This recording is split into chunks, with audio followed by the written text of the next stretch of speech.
And we are live. Good morning. Good morning, good morning. Hope you're all well. Nice to be back in the sim.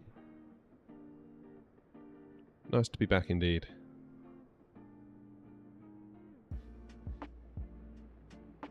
So we're going to head over to Lisbon today from Toulouse. In the 737-800. I kind of feel like I'm getting slightly addicted to this plane. Definitely getting addicted to this plane. I always used to feel like this was the plane I didn't really like compared to the A320, just because I knew the A320 a lot better. And this one always made me feel a bit uncomfortable, like I was going to mess something up, or I was not going to do as well as I potentially could in it. There's something about it, it's drawing me in. I like it a lot. Hey Tim.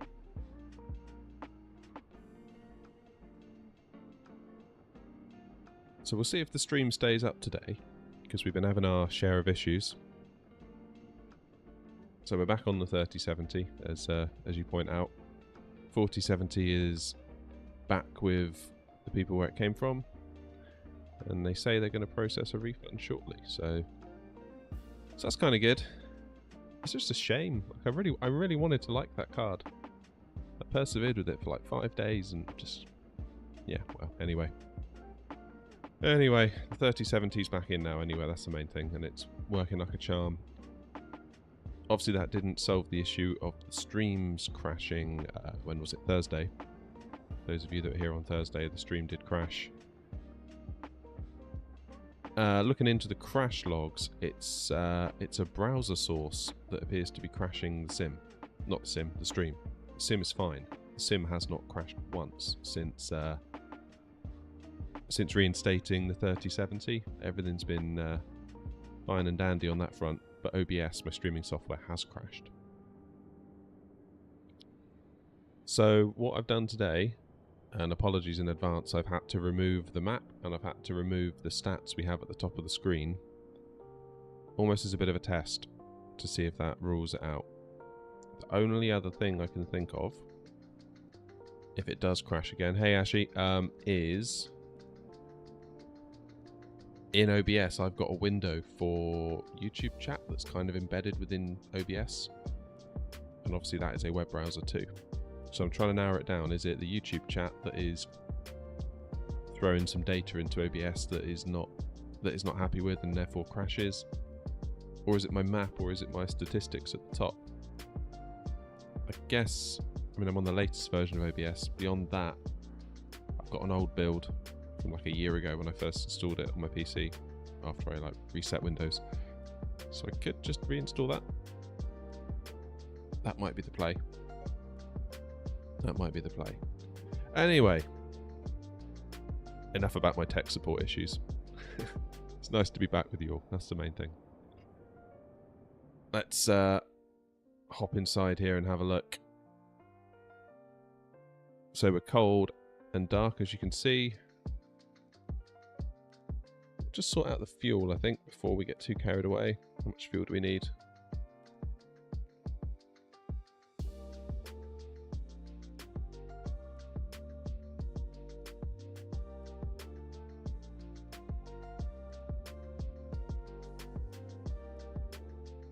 Hey V-Geek, how you doing?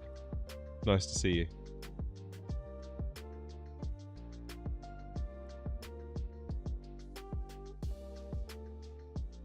So we will see if it crashes.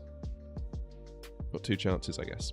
If it does crash, I'll just restart the stream. So those of you that do stick around, just give it a minute and I'll pop it back up. My issue is that I don't always realise it's gone until it's like 5 minutes too late. Unless I look in the bottom right of OBS and see like the kilobits per second and see what's going on and notice that something's up. Don't always notice.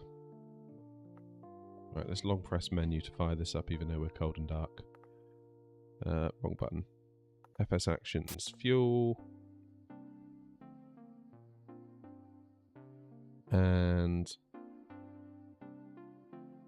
we need 8537 today.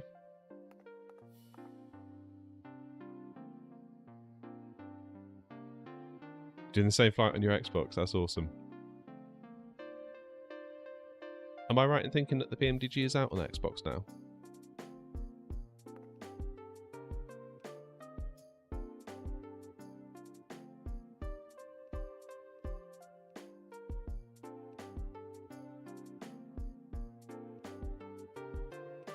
Hey, morning, Nick. Morning, morning. Not sure if it's worth it yet. We could upgrade to a 3090. Yeah, my issue with the 3090 is the heat output and power. Say I'm in a very small room with limited ventilation. I kind of feel like a 200 watt card is my limit, really.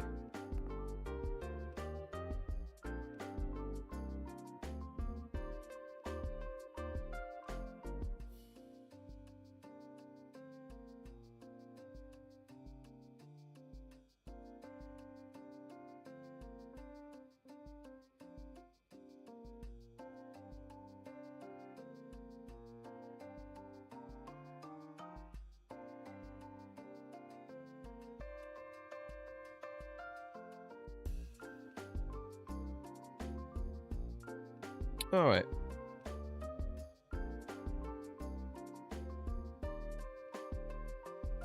Let's hop up here and have a look, shall we?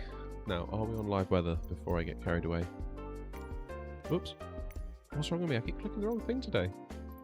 No, we are not on live weather. No, we are not in real time, but now we are. Good times. Right. Battery on. Guarded.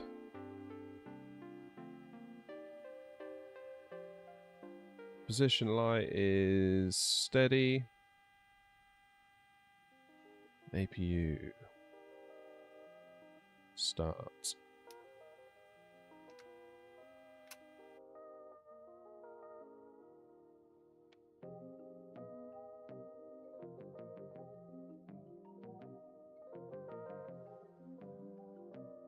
Just wait for this one to fire up. Memberships are good. I haven't put them live yet. I'm still working on what I want them to actually be. I don't want to overpromise stuff that I can't actually deliver on a regular basis.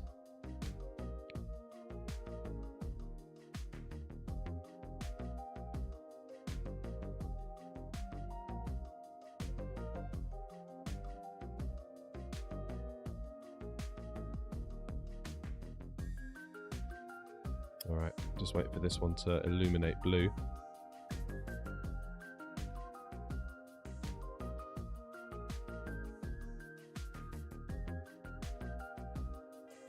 There we go.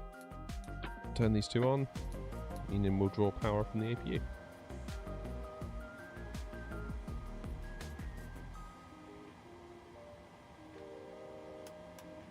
There's nav, get those on.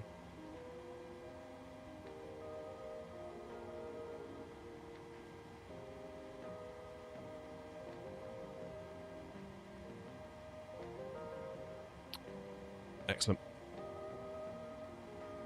Let's get the yaw dampener on if it does it.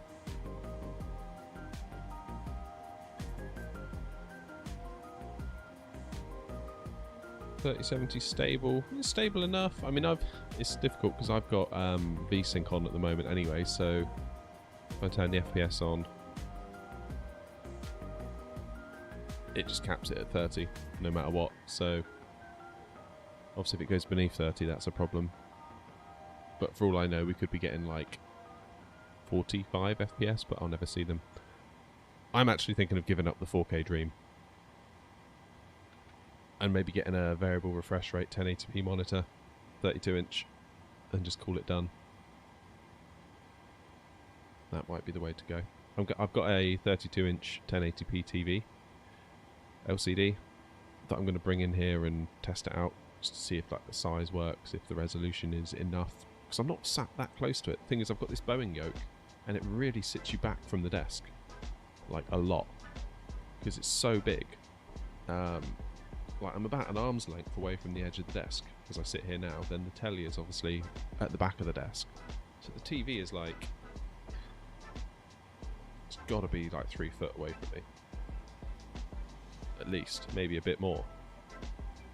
So a 1080p resolution at that distance might not be the worst. And it feels like at 4K I'm just constantly running my system on the ragged edge, even with DLSS. So there's some comfort maybe in rolling it back to 1080p and just knowing that your system's got room to breathe. You might get less stutters. I don't know, I haven't tried it yet, but that's kind of what I'm wondering.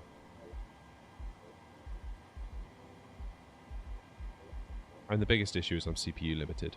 That was the problem. Anywho, let's get this fuel system sorted out. Crossfeed is closed. Fuel pumps 1, 2, 3, 4. Those low pressures should go away because there's fuel in the tanks. These two give a low pressure warning. Oh no, there is enough fuel today. Of course there is. We're like 8,000 kilos, aren't we?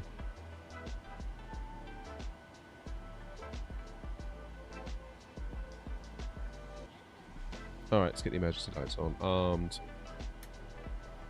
Guarded. Also, being on VSync, there is a perceptible input lag as well. Like sometimes if I quickly go up to the switch and click it, it's almost like the lag, me clicking too quick, it doesn't register the click.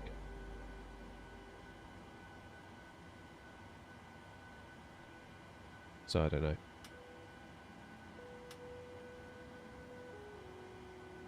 Alright, hydraulics, A and B, all on.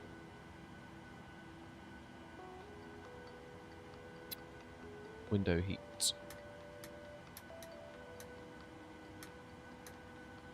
Tested, they're all on. Air conditioning, let's put these to auto for now. Isolation valve open and we'll start the APU bleed. What departure and arrival am I using? So on the way out we're using runway 32 left using Puma 5B. And on the way in we're using runway 03 and the Exxon 8 Alpha arrival.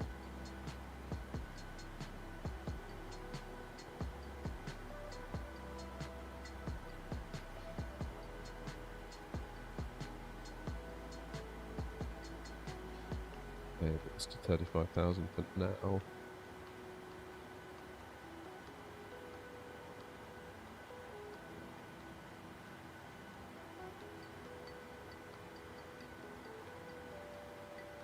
Right, let's hop down here and have a proper look. So go into menu, FMC, pause on it, go to the next page, grab one of these, back to the previous page, paste it in there.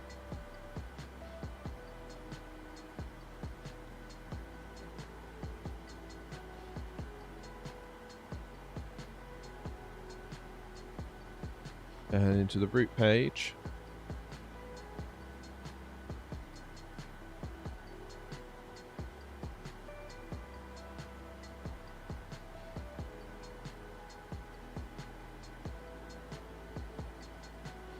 Sorry folks, I've just realised I've turned you off for a second there. Stream is still up. Fear not. Give me just a second, I'll put that back for you.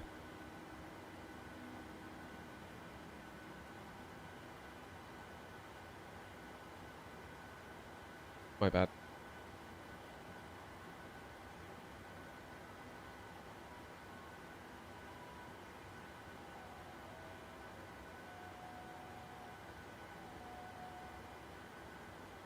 So, in the company route, we will put in Lima, Foxtrot, Bravo. Let's go. And then LPPT. There we go. Activate, execute.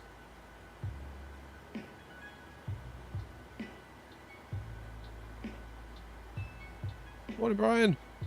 You've got heavy rain. Oh, it's like a summer's day here.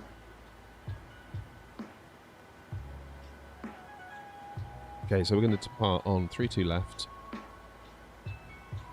Was it Puma? I hope it's in here. Puma 5B. There we go.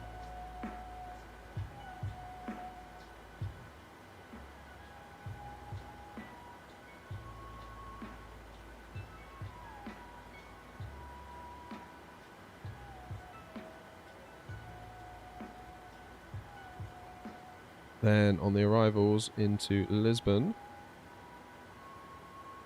do ILS 03, Exxon 8 Alpha. And we'll transition physics. I think that's good. Let's have a look. Let's go into plan.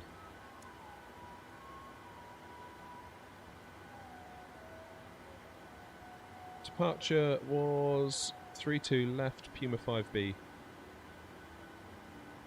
So we're going from Toulouse to Lisbon today, Nick. Unfortunately, we don't have the stats up on the screen. I'm doing a bit of troubleshooting today. So the reason the stream has been crashing, I think, the last few times, is I've looked into the error logs of OBS, my streaming software, and it says there's a browser source is crashing the streaming software. So the sim stays alive. So that's like that problem solved from last week with the 4070, but my streaming software does keep crashing. And with the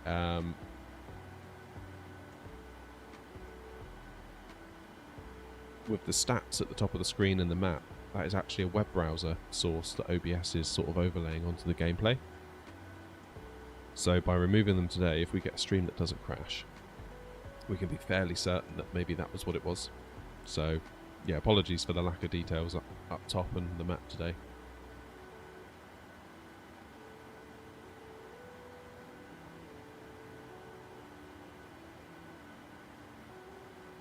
Isn't it 02 at Lisbon? I don't know, I'm seeing 03 here on Simbrief and everything else. You could be right though, could be that it's wrong. I mean, the plane thought 03 as well, in fairness to it, so yeah, I don't know. I don't know what to tell you. Right, let's walk through this route. So, runway 32 left.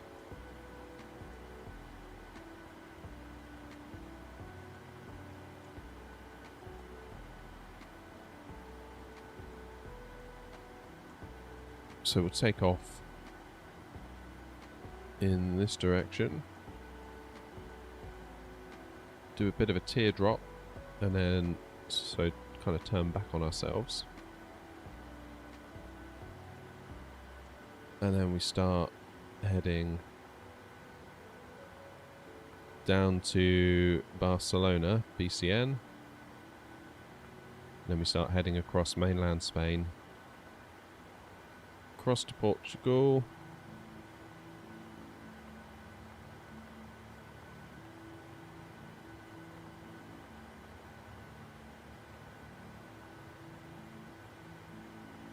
oh, what's going on here? Hold at Pesix. I don't want to hold at Pesix.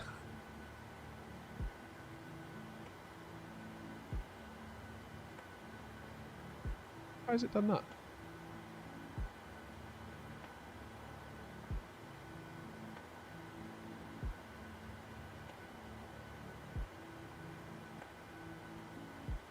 Oh, I see. Okay, how do we remove that hold?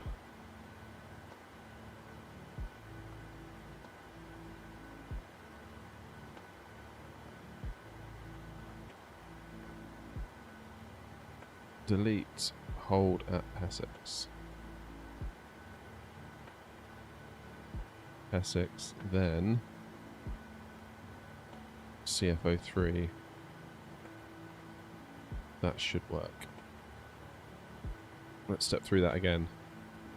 So, Godgi, PT421, PT422. Oh, we don't really want Pesix, do we? Because that's going to make us turn back. So it's going to make us go to Pesix, then turn back to CFO3. Let's get rid of Pesix.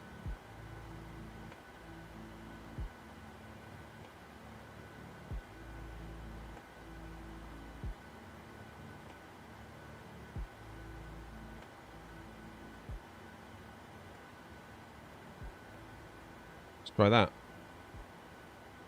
CF03, then Pesix. Then the runway.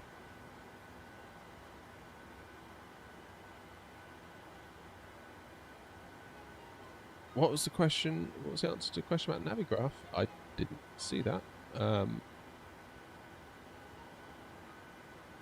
Could you ask it again? Problem with computer was overheating, not drivers. Oh.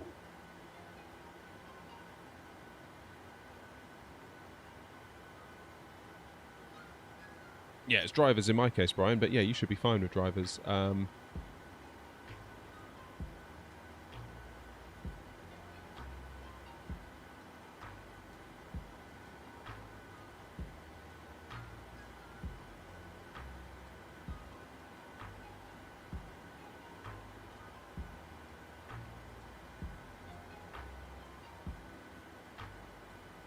So what's the solution there, Brian, with the card overheating? Is it the card or the CPU?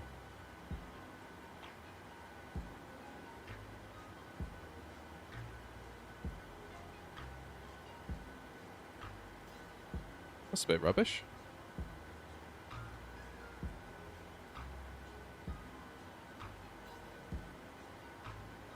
Okay, let's get this back into map.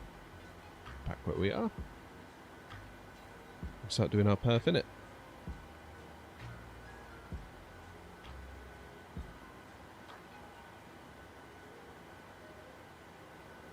Okay, perf init request.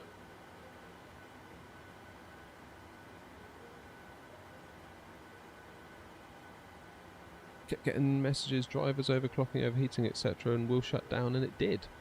Ouch.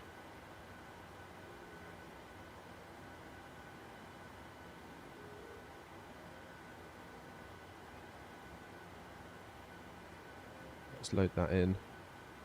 I mean, I guess, Brian, that is exactly why you've got someone else to build it, isn't it, really?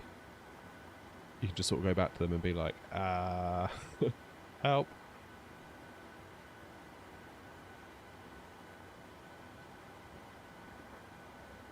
Unable 280 knots at XR. Okay, that's fine. We'll deal with that. N1 limit we'll leave as is. We'll do a flaps 5 takeoff, which gives us 143, 144, 153. Central gravity 25.6%, trim 487. Which isn't...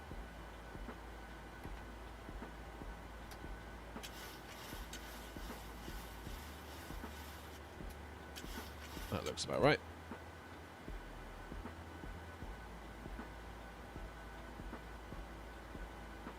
AV Geek, sorry, no, I can't today because we're trying to troubleshoot an issue. My streams have been crashing, I don't know if you've realised.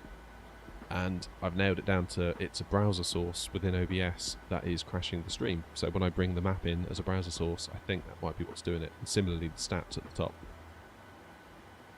So...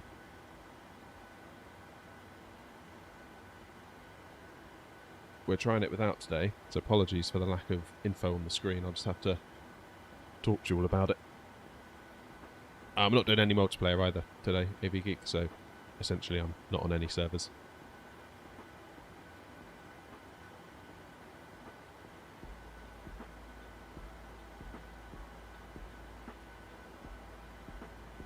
You put your question. I still can't see your question. Why can't I see your question? You're not putting like a link or something in the question, are you? Because sometimes YouTube filters those out. Or like there's not a word you're using that YouTube might deem as inappropriate, even I'm sure it's not in this case, but...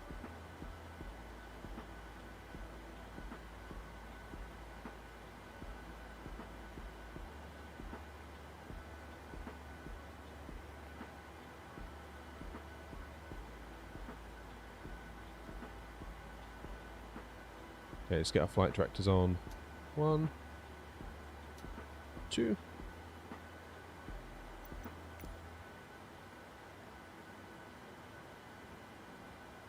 Just check in with what the sim thinks local pressure is.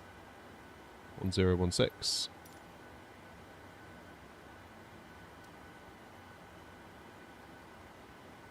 There we go.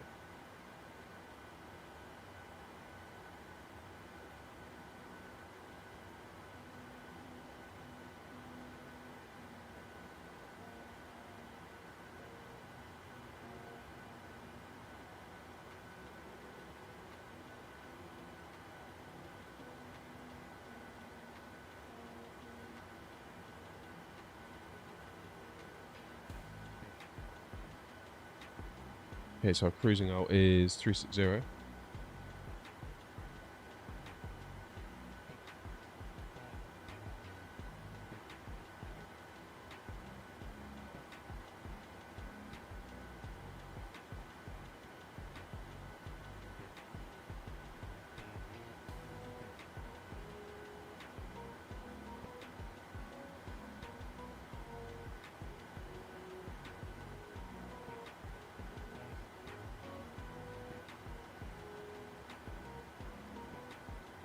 Still can't see a question. I've gone into all chat. Still can't see it. Sorry, Tim. 360, flight level, AV Geek.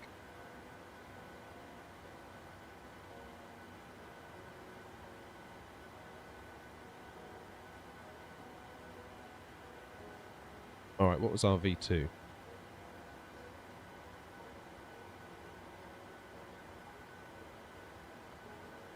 V2, 153, so we'll add 15 to that.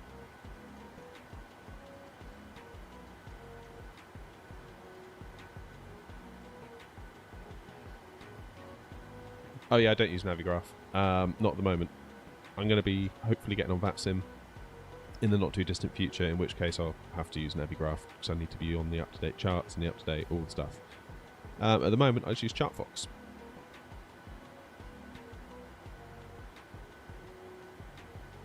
Which, you know, isn't always up to date, but it's a very good place for you to get started for free. So, thoroughly recommend ChartFox if you're not entirely sure that Navigraph's going to be worth it for you. ChartFox might inform whether Navigraph would be.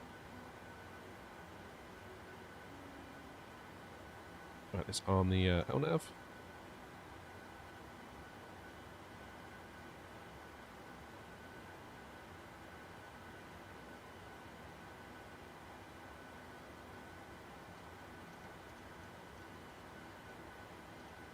Go back this way.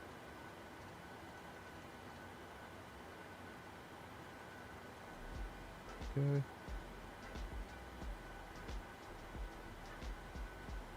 Oh man, my eyes are itching. I think I've got allergies.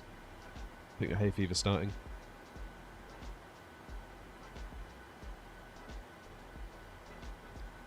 So what are we doing on the way out? Let's look at our altitudes. Basically heading 12,000 and straight up to 360. Well, we'll do 12 first, then we'll move it up once we get up in the air. Alright, auto brakes, RTO for rejected takeoff.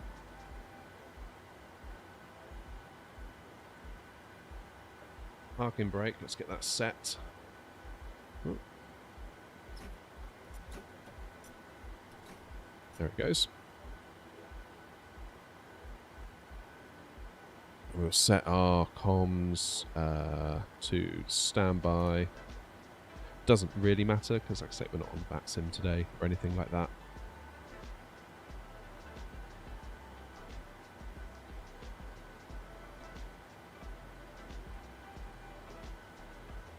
What stand am I? That's a good question. Don't know if we can see. Probably not. Yeah, obviously it doesn't really have the little signs up because this is just the default airport. Not entirely sure is the honest answer.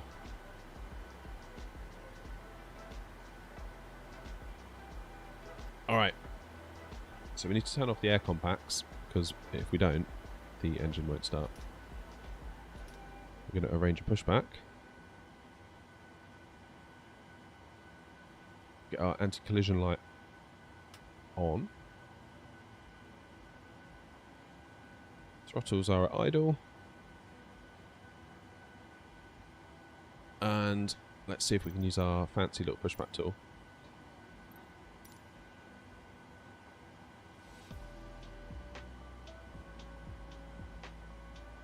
Three, two left for departure.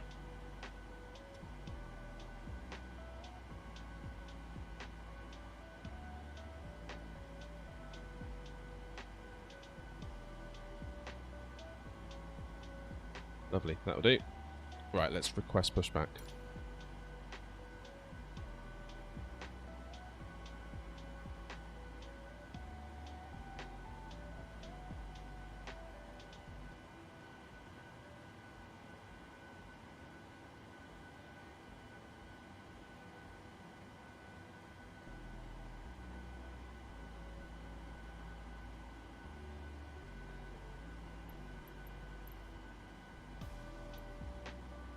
engine 2 into ground mode.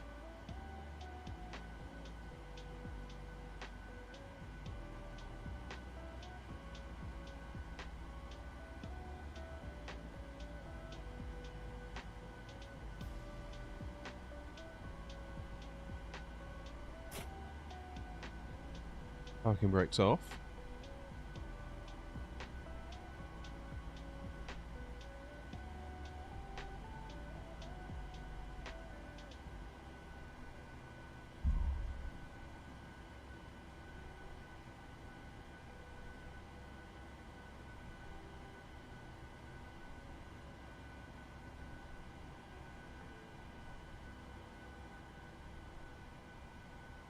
Right, let's add some fuel to engine 2.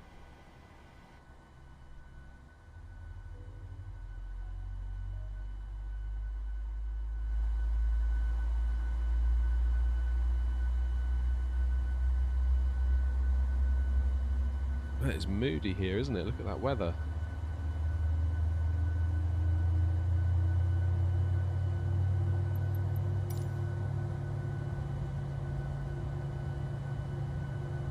Okay, engines are starting. That's good.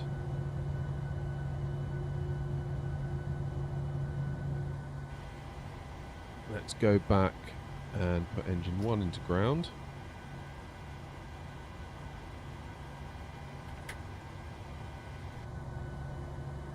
Okay, that's engine 2 spinning. Engine 1 is starting to spin.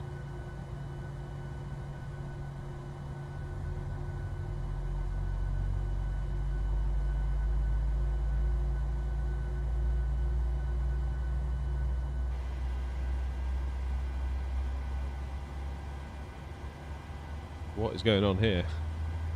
What is it doing? Alright, parking brake on. Okay, that pushback tool just went crazy. Alright, stop the pushback, stop the pushback. Cancel, cancel. What is going on? Stop.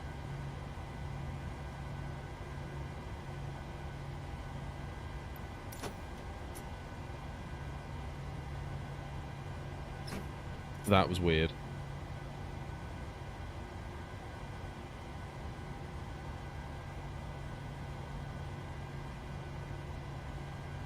That was weird.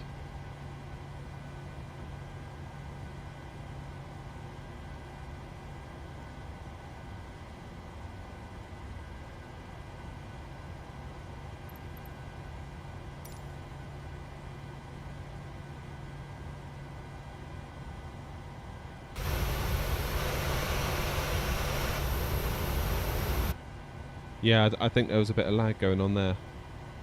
I suspect it still is going on.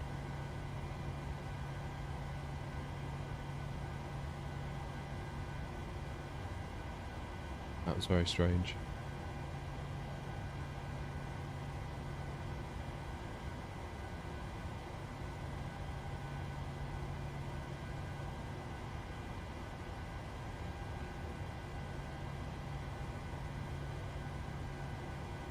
Looking at my OBS preview, wait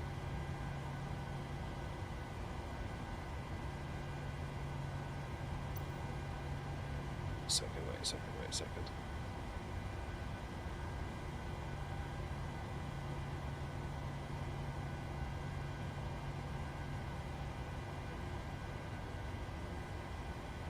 It says my encoder is overloaded.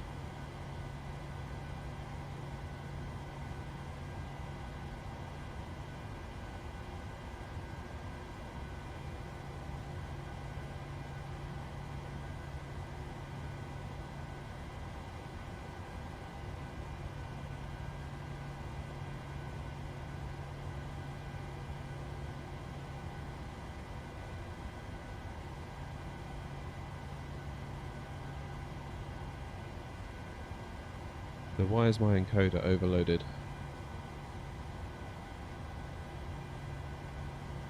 I'm guessing the stream is laggy for all of you, right? For example, if I try and drag the screen around, that's laggy for you, right?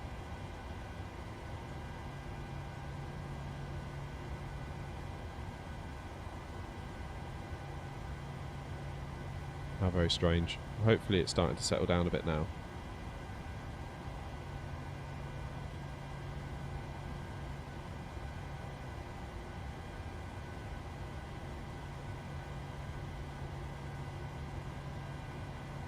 Okay.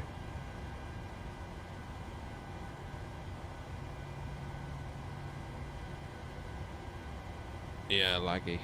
Laggy. Why is it doing that? I wonder if it's put the pushback toolbar that's done it.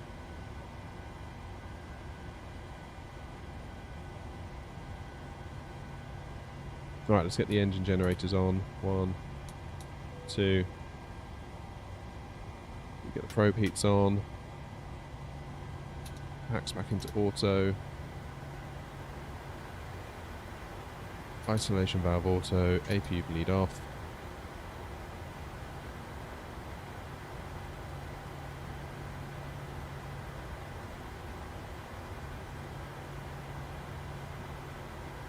Confused why the encoder is overloaded. Consider turning down settings. It's really weird. Really weird. Feels better now.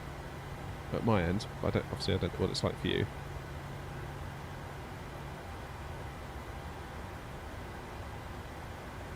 Right, bleed off.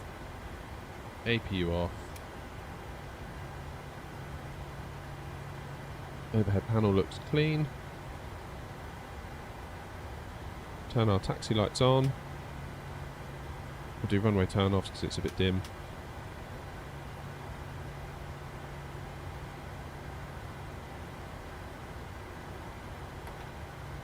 Set flaps to 5.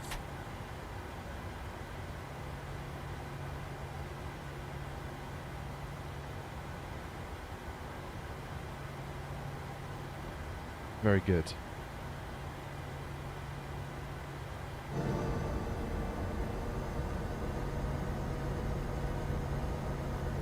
OBS seems happier now.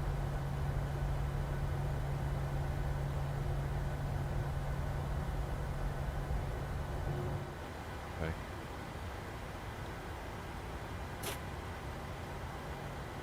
Let's taxi ourselves down. Get out the way of this airport.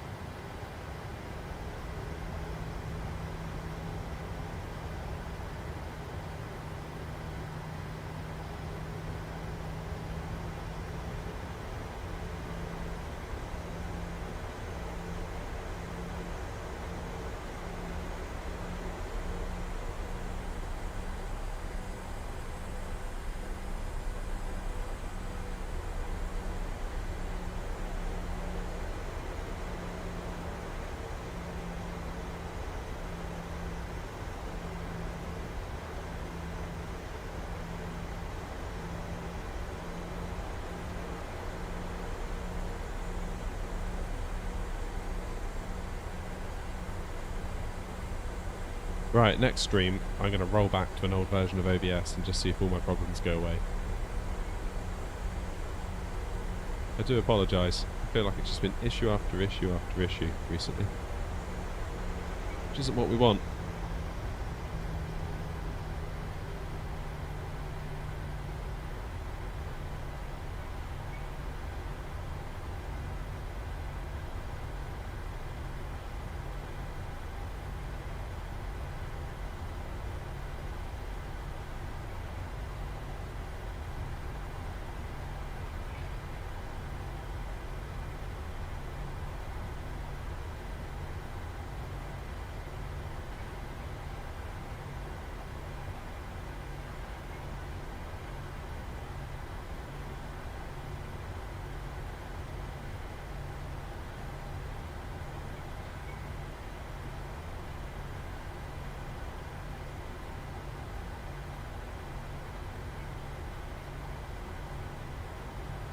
Okay, we can head round to the left.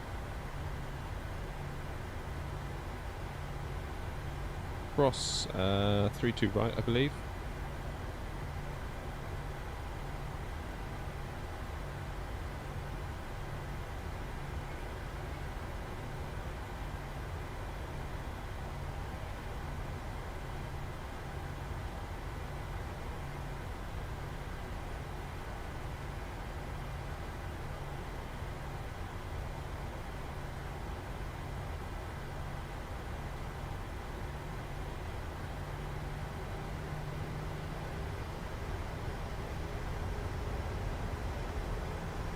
Oh, how have I said on the taxi line? Sorry, I'm looking at OBS.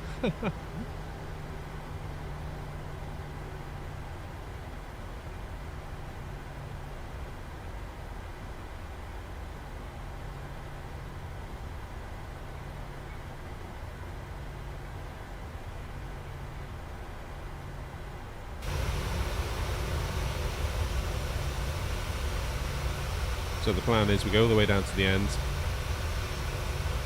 and then across. Right, I'm just going to run over this plane. Sorry, plane.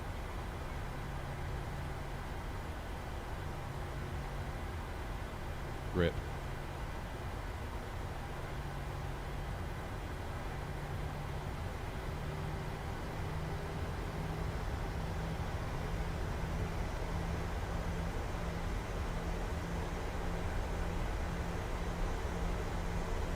That's unusual for Spain, isn't it, Brian, this time of year?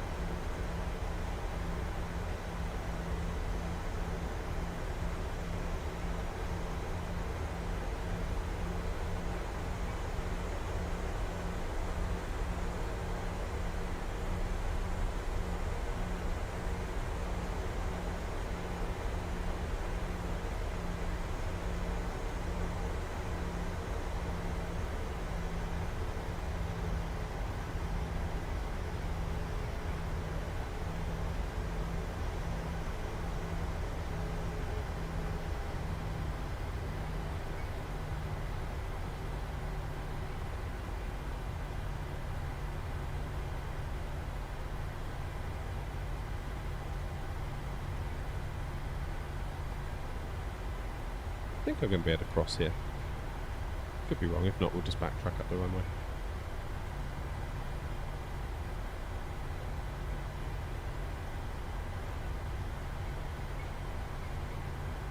Oh, it's gloomy, eh?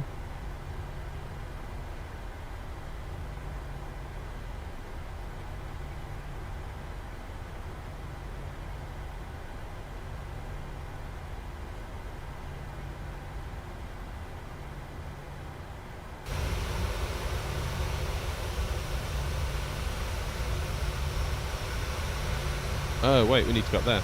Yeah, I should have taken that right. As Tim rightly points out. Yeah, we'll backtrack a bit, it's all good. It's all good, let's get the landing lights on first, shall we?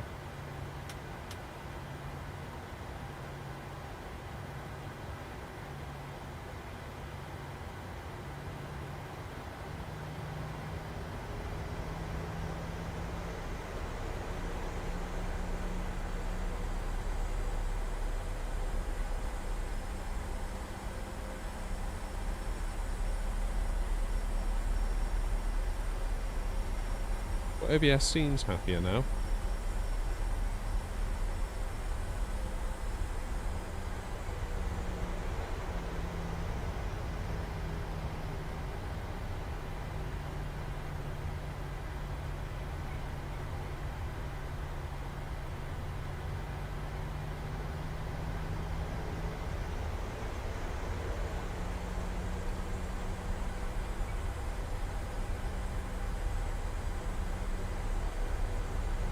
Yeah, I should have just gone right when I onto N2. I had originally planned to do that, and I thought I was being clever by going all the way to the end.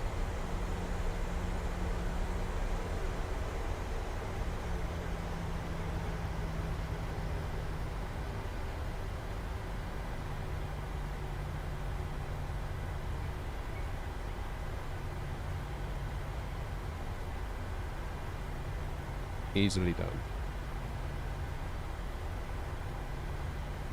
See, this is where VATSIM would actually have been useful, wouldn't it? Because they would have said, do this and this and this and this, and it would have got you there. So in that sense,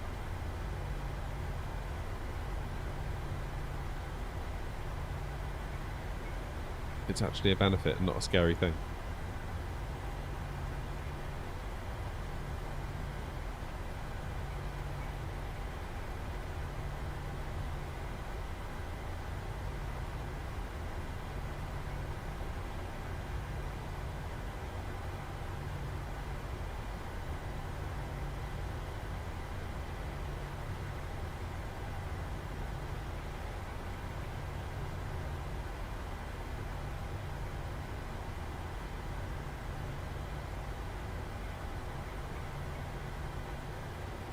Okay, let's just hold up here a moment.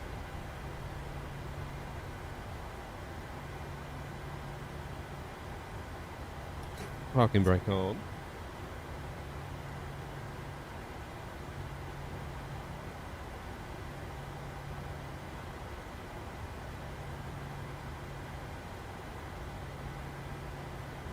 Alright, landing lights are on. Strobe lights are on. We will put our engines into continuous.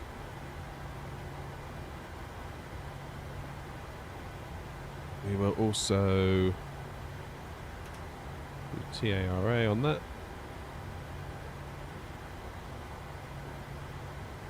Arm the auto throttle. LNAV is armed. Let's get the weather radar on.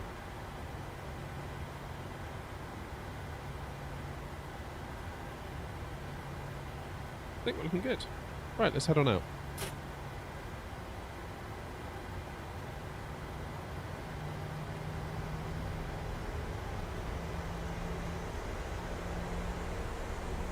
I love the sounds on this PMDG.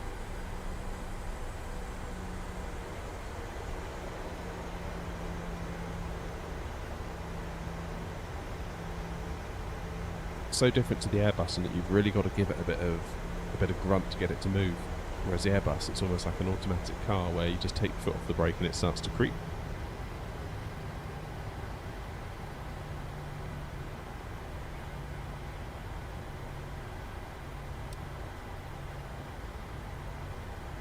Alright, we'll hand fly this first bit.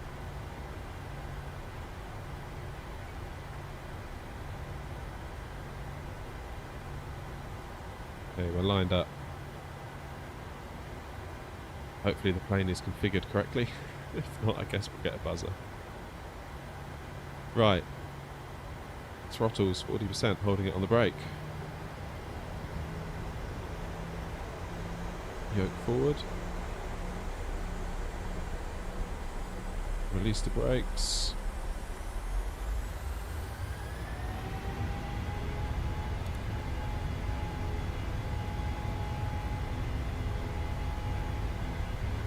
No alarms, that's good. Seems to be holding on the centre line nice and easy as well. 80 knots, bring the yoke back.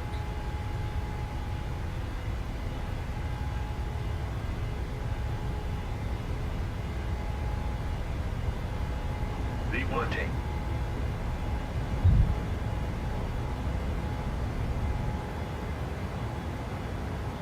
Positive rate of climb.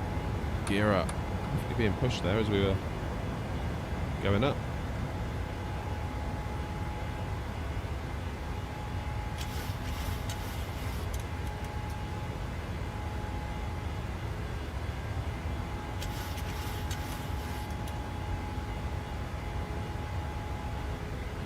That's a little view of that, isn't it?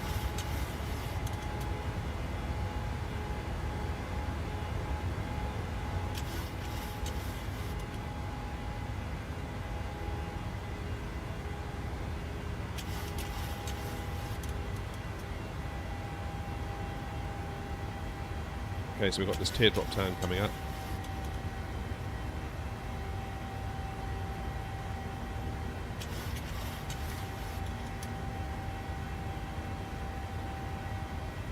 See if we can track that as best we can.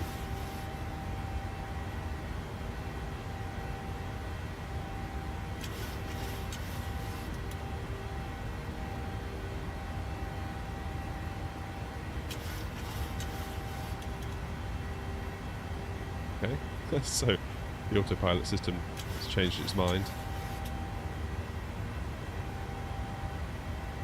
It's as much as I'm willing to bank us.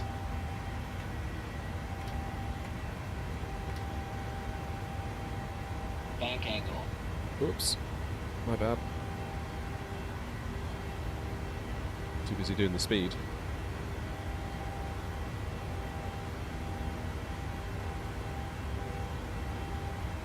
Yeah, I mean, we're not going to make that tight turn that it wants us to. Why has it not done that?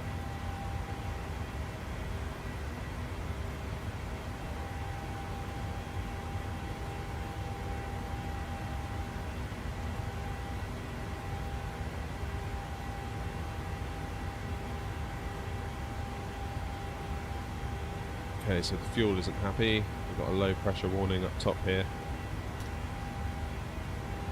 Just get both of those off for now.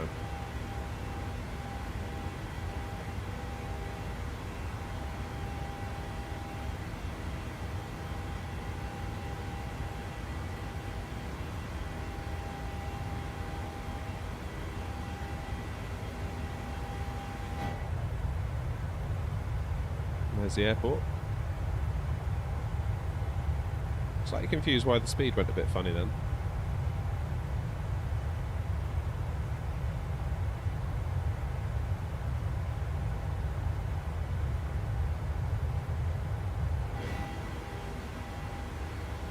Oh, look at those clouds, that's moody. Yeah, I think what that was, we don't have an awful lot of fuel in our centre tanks, so just getting the low pressure warning on those, that's fine though. Get them off.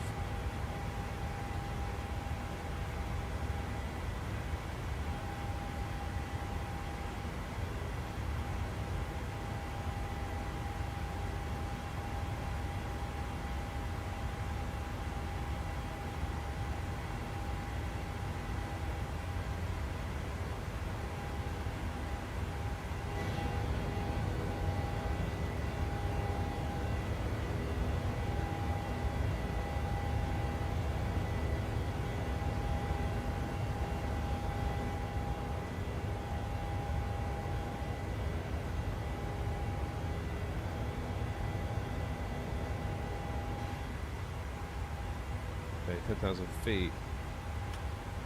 Lights off. We'll extend this up to 360.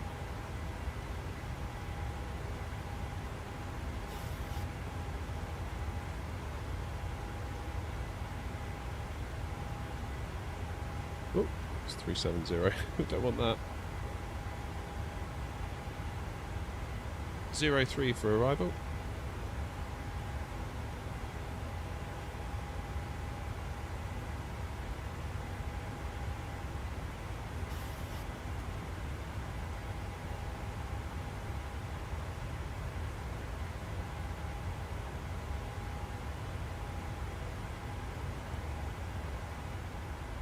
Let's have some music, shall we?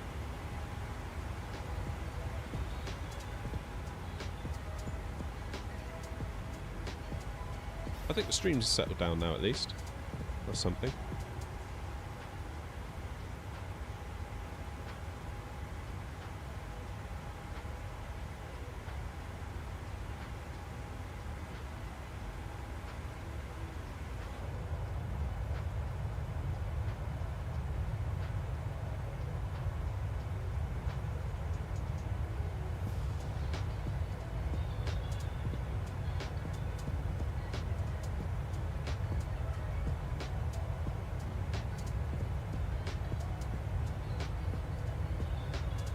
How are we doing on that pole? I haven't actually checked the pole.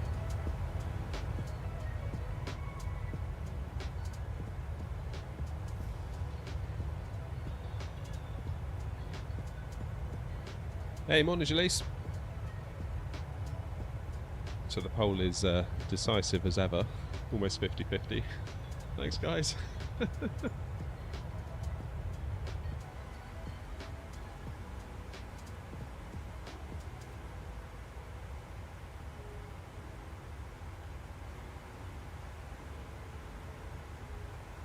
How's the mix on the audio today? I'm always conscious that some people say my mic is too low, but it's not. The mic is as loud as it can reasonably be. It's just I have the sim volume too loud relative to that and the music.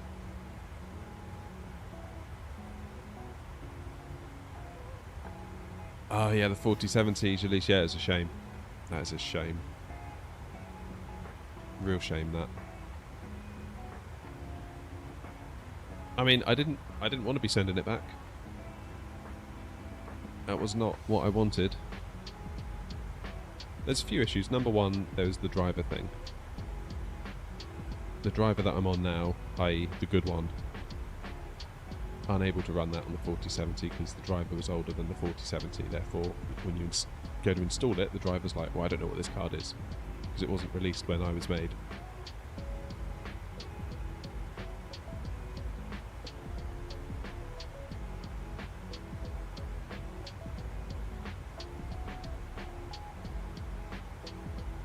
I don't know, Jaleese. I don't know whether mine was particularly bad. I don't know if I had a dud or what, but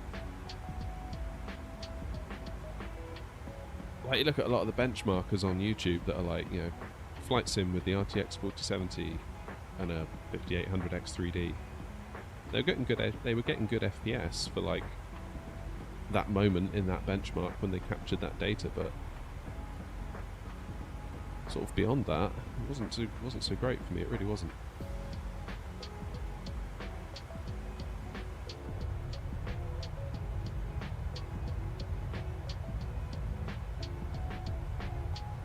Yeah, it's a real shame that. So yeah, it's gone back. I got the email that they've received it and they're going to process a refund. So it's just not good for anyone, really. Like, it's not good for me. It's not good for the retailer because now they've got to deal with that. Like, I didn't feel great sending it back. I didn't want to do that to them.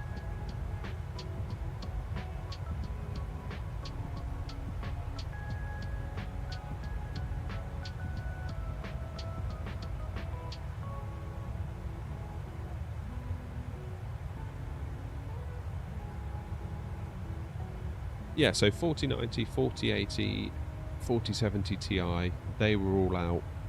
Well, 4090, 4080, they were, when were they? September, October time? Or October, November, whenever it was. Then 4070 Ti, I believe, was January. And this driver that is like considered to be the last good one for flight sim at the moment. I think it was either March or April. And the 4070 came out mid-April. So if you imagine when Nvidia develop a driver, they must code or put a list of all the supported hardware that driver can run. So if you imagine they put in 4080, 4090, 4070 Ti, but of course they didn't put the 4070 because it wasn't out yet. And if they did put the 4070 in there, you just know that like all of these like hardware leakers would have been like, Nvidia 4070 found in the driver file, and they'll just leak it. The 4070 is coming out. Obviously Nvidia don't want that. Right, how are we doing? Standard pressure. Got to do that. Getting distracted.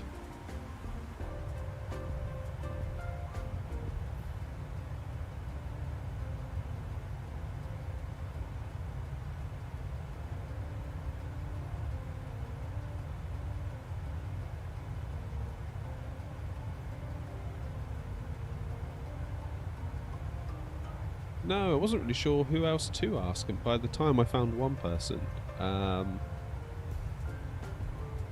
it was already in a box on its way back. I think the straw that broke the camel's back was on Wednesday, when I was trying to stream on Wednesday last week, and it was just issue after issue, followed by issues on the Monday, followed by issues on the Sunday night, albeit I wasn't streaming, but I was just testing the card out. And I was like, you know what, this is no good to me. Like, I'm trying to run this channel, you know? It has to go. It's stopping me from running the channel properly. So, even though as a hardware enthusiast, as a gamer, like obviously I was playing like Call of Duty with it, playing Valorant with it, playing Counter-Strike with it, playing Halo with it. It's like, yeah, great. Albeit Warzone wasn't that great performance, but whatever. The gamer in me wanted to keep it, but I kind of had to sort of put my business hat on and be like, actually no, this is a tool, and it is directly preventing you from running the channel as well as you could be. So I had to go.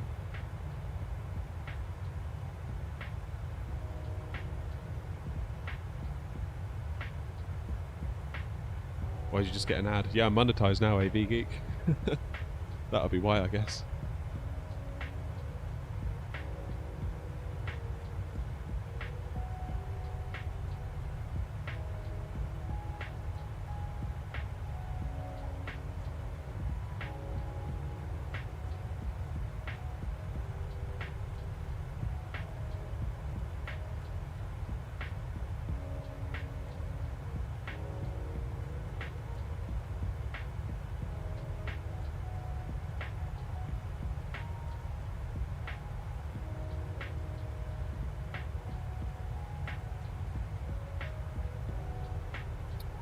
So not that you can see it, but I think we're crossing over the Pyrenees at the moment.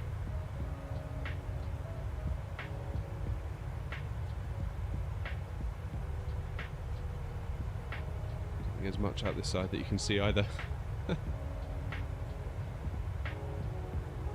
So the plan is we're going to head down. We're sort of heading south at the moment.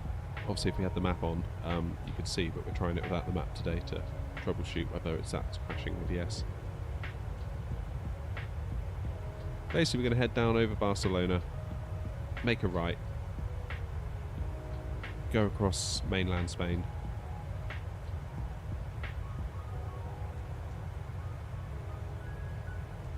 then over to Portugal.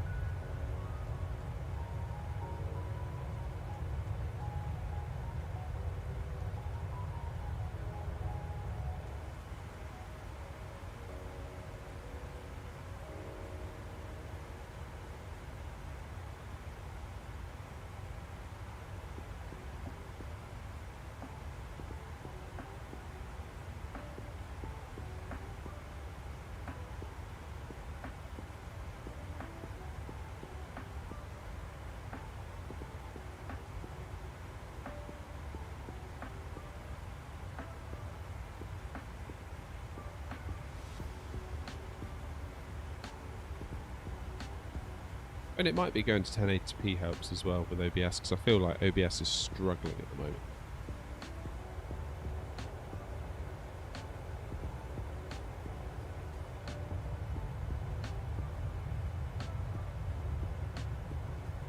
I feel like I'm giving it a 4K image from my 4K TV, but only streaming it at 1080p, so it kind of feels a little bit pointless having the 4K.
Alright, so next waypoint we should be at top of climb. What's the plan on the way down? Down to 230, then 4. Okay. Should be fine.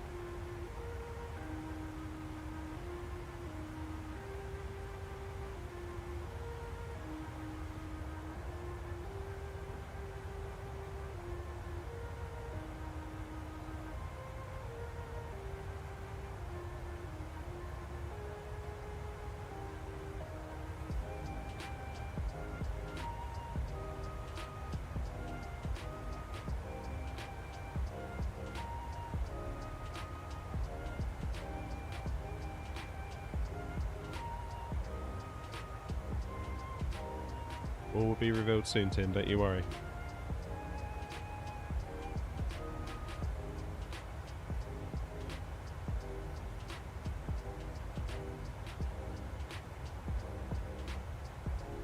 I just need to be very careful I'm not offering more than I can actually give. So I don't want to be in that position, so I'd feel awful.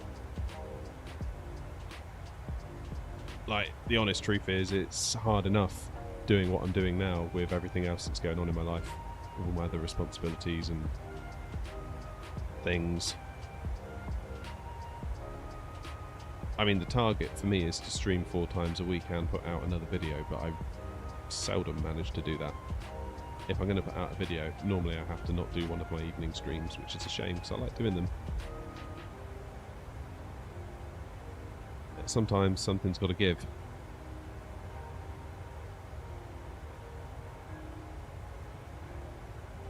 Sometimes I just think how amazing it would be if I could do this full time. Imagine the flights we could do, imagine the videos we could make.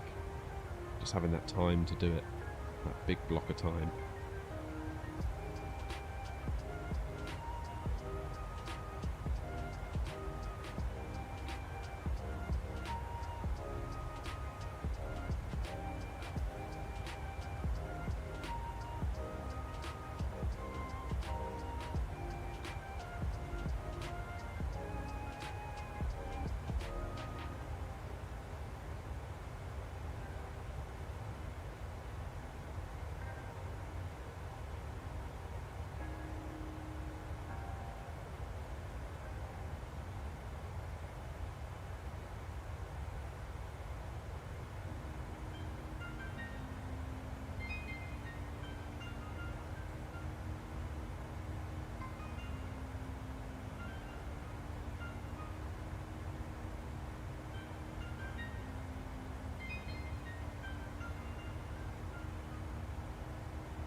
Right, how's things looking up front? No master cautions, it's good. Left tank slightly lower than the right, but that's not much at this point.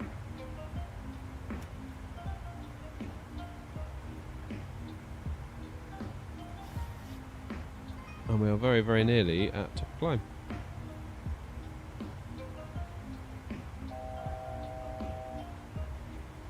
Does anyone know what that buzz just was?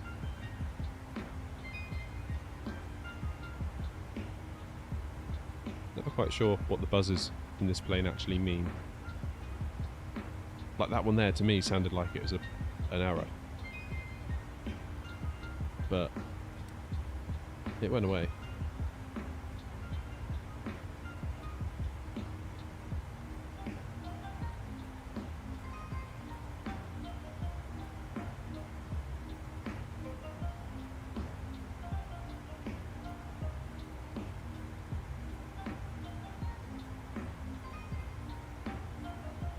Top of climb, here we go.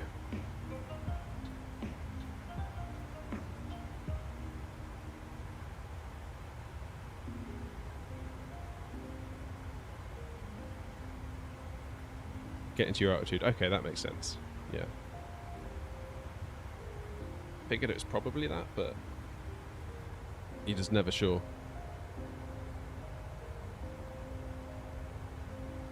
When you're about to ATC's trying to talk to you.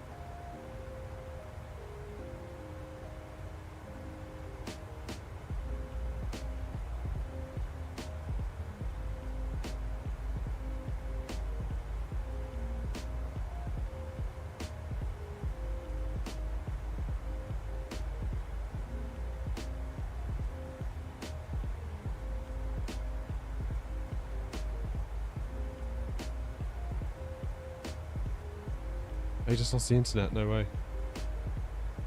So annoying. It's like internet, it's almost like running water now, isn't it? It's like, so when it goes out, it's like, no! What am I going to do?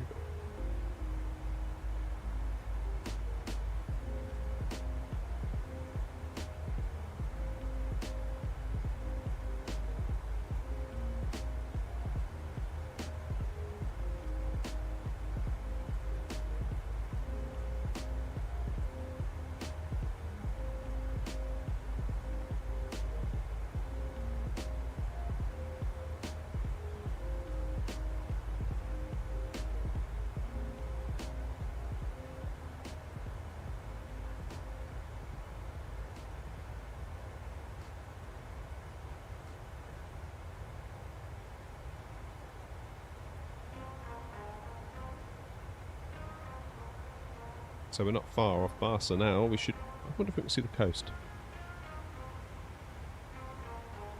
Well, maybe we could if it weren't for the cloud.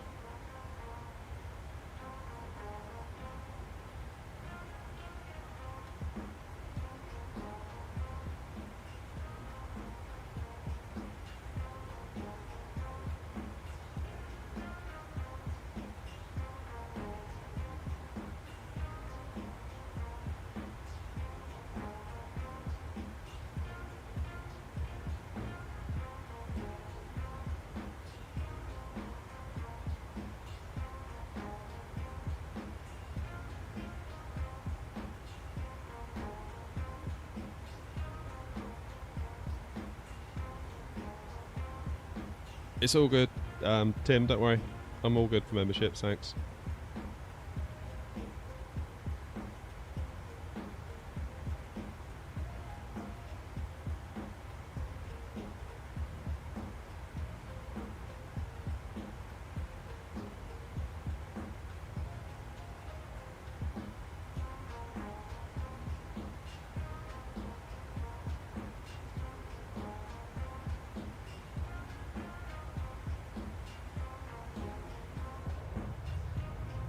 There's the coast.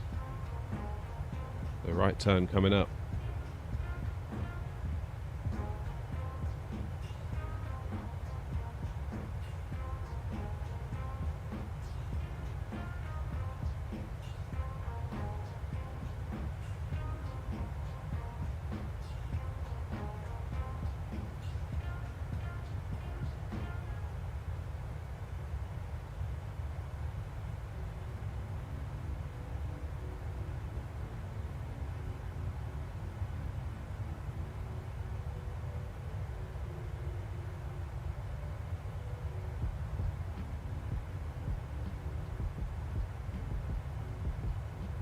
Yeah, I just need to work out what I can actually offer consistently as a perk.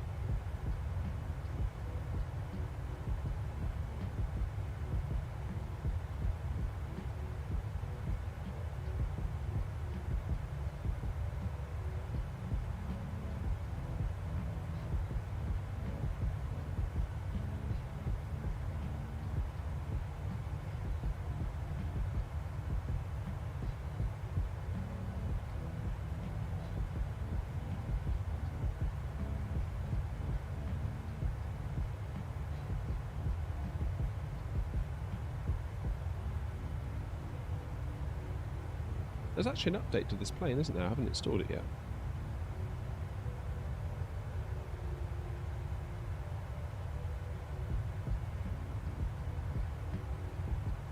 Oh, Jalise. Here's a tip. Thank you very much. You're too kind.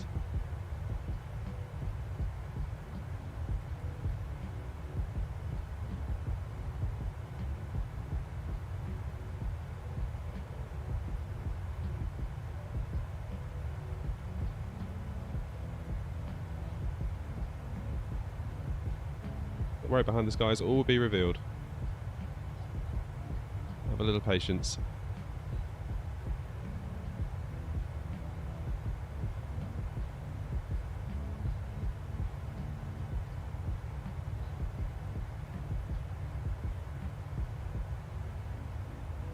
I will have soon a VGeek, yeah, I'm going to be launching it alongside the memberships in due course. Just finalising what the memberships will be, then away we go.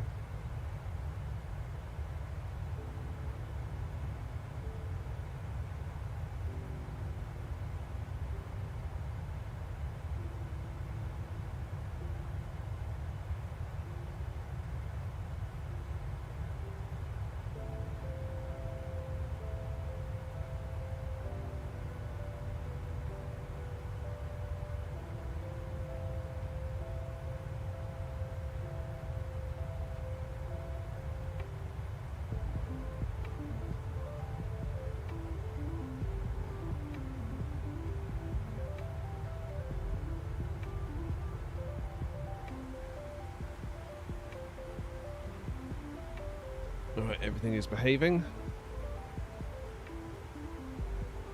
The stream seems to be behaving, I think.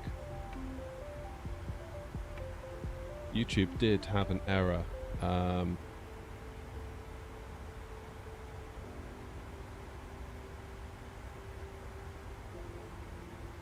errors have seemed to have gone away. Julie, thank you so much again, by the way. I really do appreciate that. You didn't have to do that, but it's very much appreciated. Very kind of you.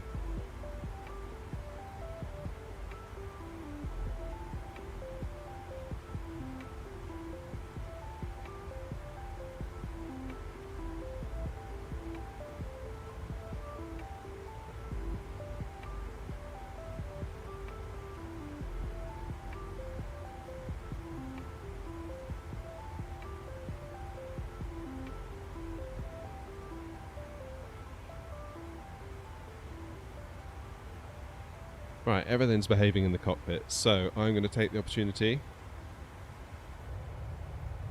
to go and grab a cup of coffee. I'll be back in about 2 minutes.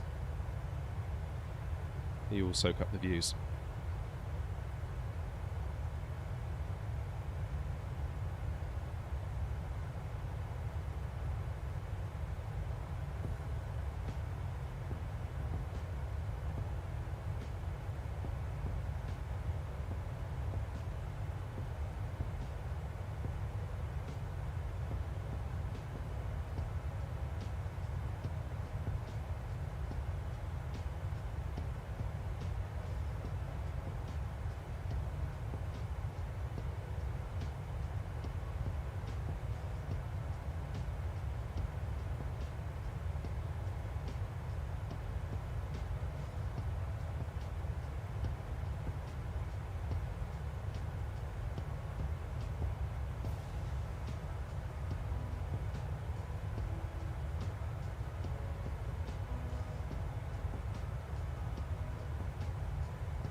Alright, I'm back.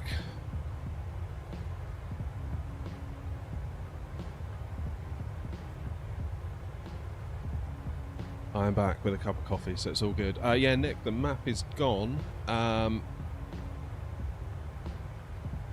Because I think, not 100%, but I think the map is crashing OBS. So there were two issues going on last week. Issue number one was the simulator was crashing and or running very, very badly. That was because of the driver issue and my inability to roll back to a good driver being on the 4070. Then issue number 2 was that sometimes OBS would just crash. And I think, looking into the crash logs, it's the map overlay and the bit at the top where it says where we're going and how long's left, that sort of thing.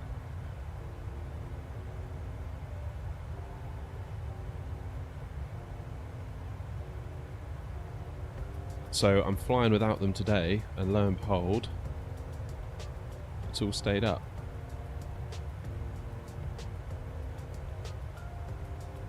Which is a bit of a shame. So that then raises the question, where do we go from here to get them back? I think what I might is, I've got an older build of OBS squirreled away in a folder, version 27 maybe. So I may do that, sort of roll back, because it was about this time last year that I did a complete reset on my PC. I just formatted all my drives, clean install of Windows, clean install of the sim. I was upgrading a load of hard drives and things, so that's kind of why I did it.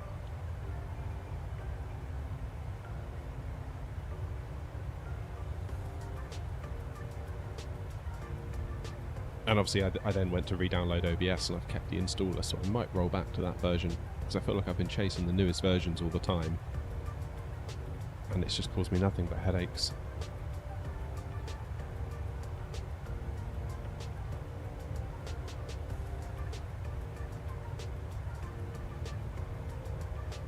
I'll have to pass on the Discord thing, Tim. Apologies.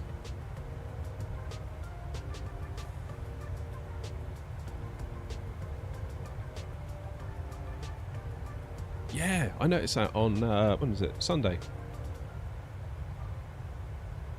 Yeah, it's really not long now, is it? We'll have to do something cool for like 5,000. I don't know what we can do. Like maybe a long haul special or something like that, you know?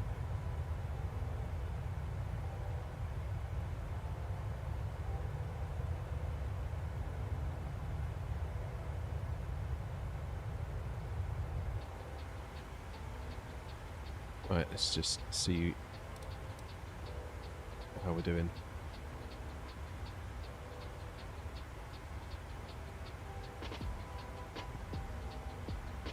Can you imagine that? Bevy would love it, wouldn't he?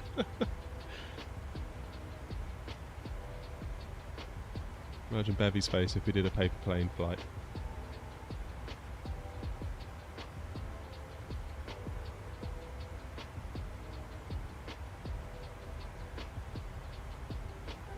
Nick, to answer your earlier question, how long until we land? About an hour.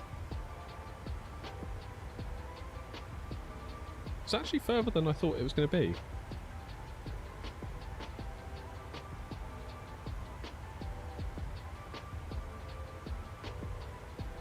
Yeah, we need to do some practicing actually in the 747 and 787 for that matter.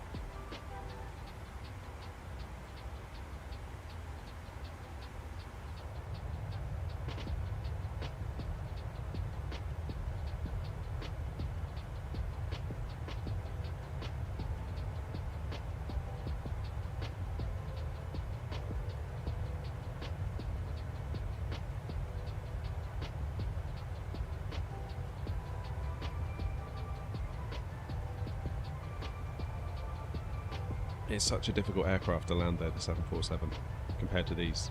Just that weight. You've really got to fight that weight. It's so easy to like smash it down on the ground when you land it, or sort of drift, and it's hard to get back on course.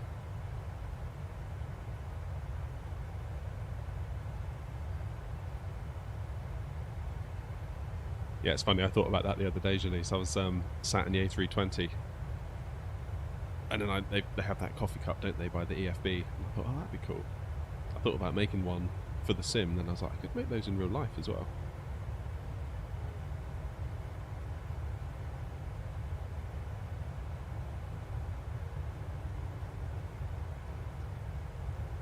No merch yet. Looking at ways that can maybe do it.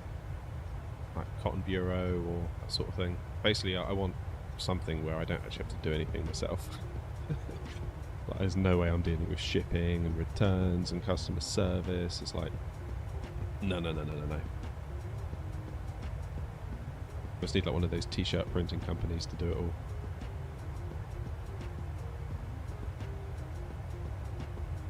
Yeah, it's Cotton Bureau, there's Teesprings, there's some others. I'm sort of looking at them, weighing it all up.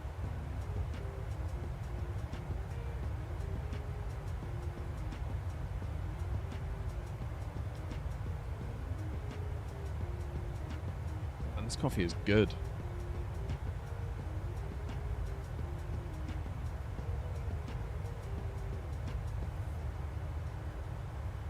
I don't know what it is lately, but I'm just really appreciating a good cup of coffee.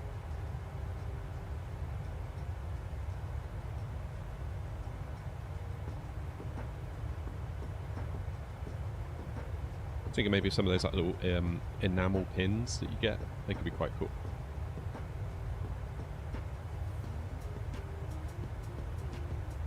Yeah, stickers, maybe a baseball cap.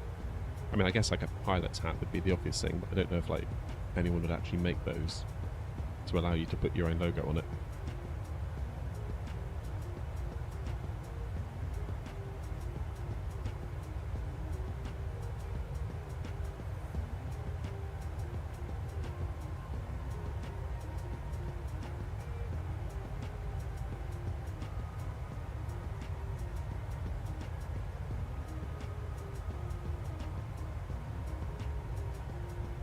Got a funny feeling, Jalise, by the time I got it to you, it'd be cold.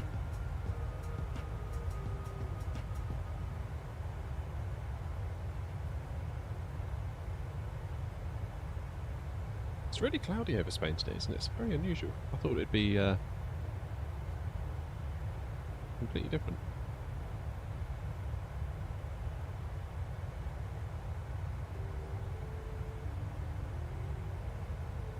Maybe I need to develop a custom air-knot travel mug thing to keep the coffee warm.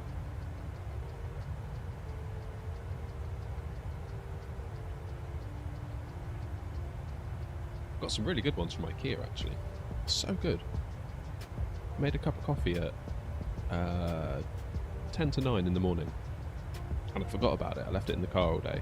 And it was a cold day. It wasn't like it was a hot day in a hot car. It was a cold day in a cold car that had been left in a cold car park. And it's like 10 to 4 in the afternoon. And it almost burnt me. I was like, oh, like when I drank it, because I sort of didn't really take too much care because I figured it'd be cold. Iced coffee. I'm not sure on iced coffee.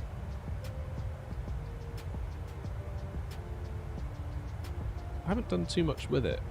I find it has to be really, really sweet for me to like it.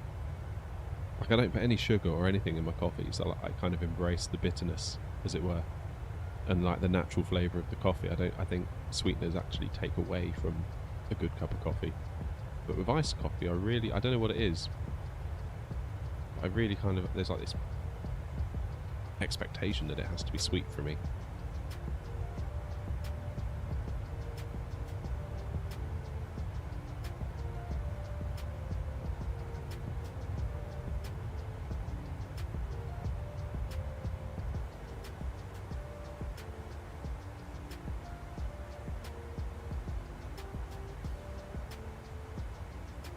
I think probably my favourite coffee is Colombian beans, freshly ground into like an Americano style coffee.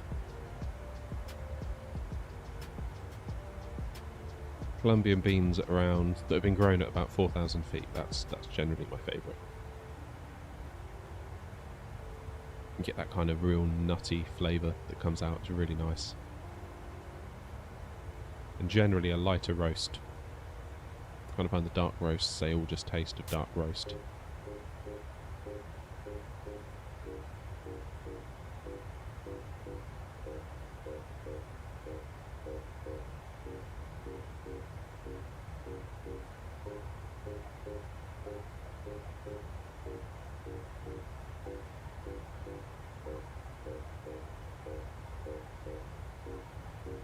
Oh, good for you, Tim.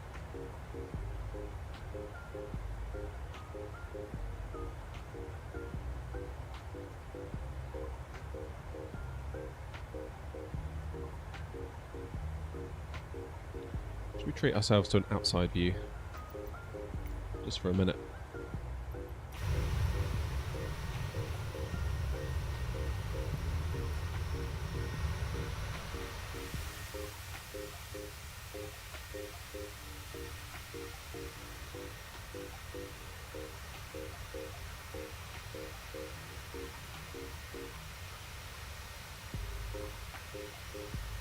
That is a fine livery, if I do say so myself.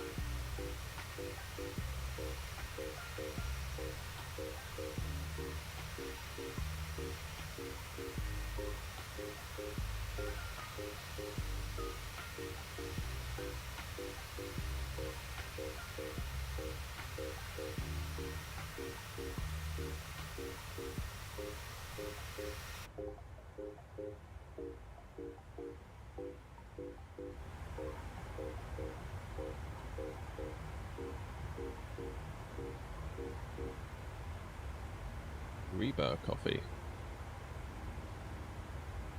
Not heard of that.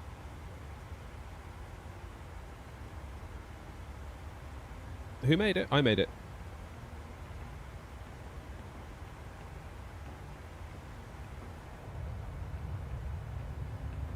I mean, the PC nearly went out the window during the process, but I did make it. Very stressful process.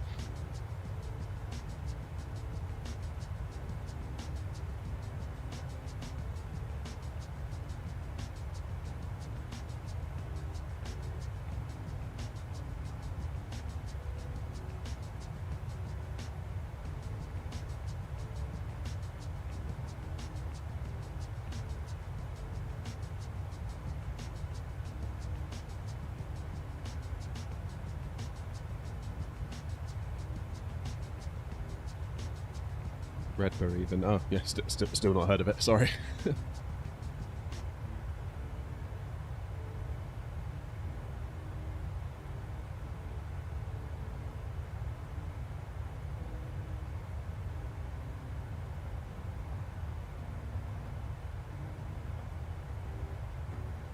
I did one of those coffee subscription things for a little while.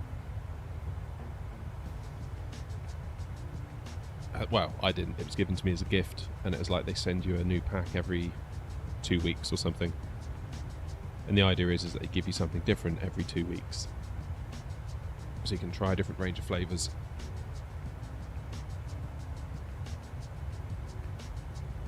But yeah, it definitely reaffirmed that I'm a big fan of Colombian at the 4,000 feet altitude.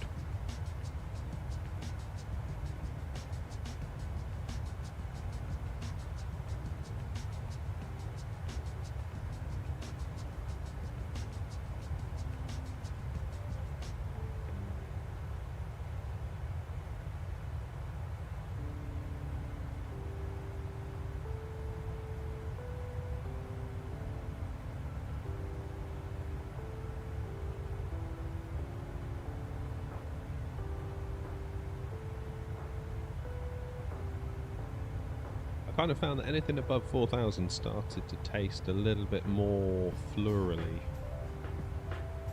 That makes sense. Sort of the 5,000 plus, not really my thing.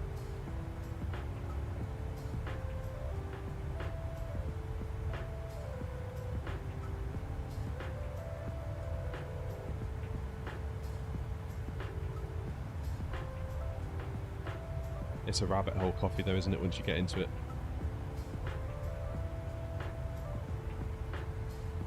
Buying grinders and all the different stuff. Probably just better buying instant.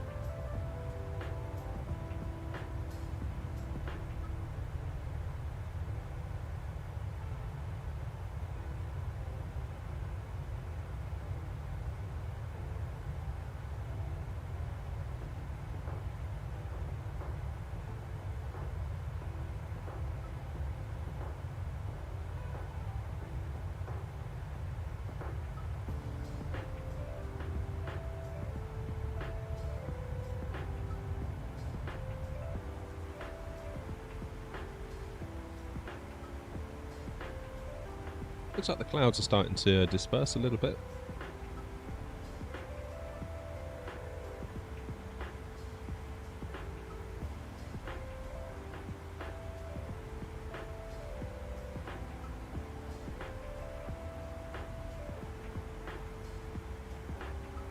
No, no website, Tim. Which is quite embarrassing, really, considering I spent many years working as a web developer. Should have been like job number one, really, when I think about it, but I don't really know what it would achieve relative to what can be achieved on the social media platforms. It feels like they are way more important than any little website I might have. I guess like if a sponsor wanted to like check me out, they might use the website. I don't know. It's part of their due diligence or something, but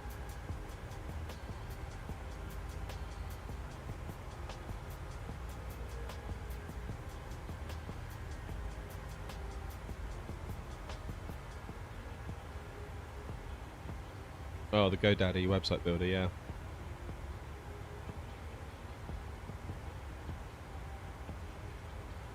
I'd probably just quickly code one myself. I think I say fortunate that I used to be a web developer, so I can just sort of knock one out in no time.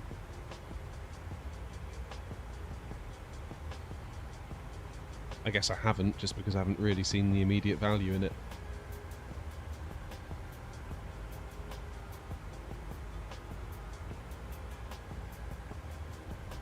Those website builders are good though, like Squarespace and Wix and GoDaddy and was it 123reg? Don't they have one?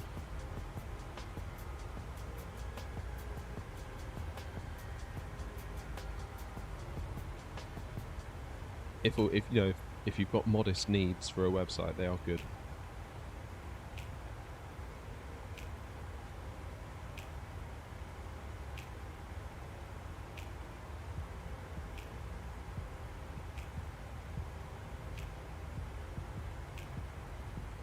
To code one, you'd have to start learning HTML, probably CSS, maybe PHP or JavaScript.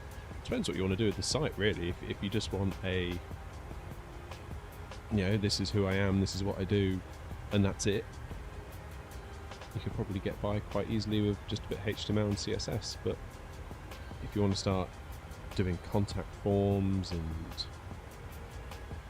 I don't know, maybe like a login area for members. Yeah, the list could go on. But yeah, that's the point where you need to start using the heavier tools like PHP or ASP.NET.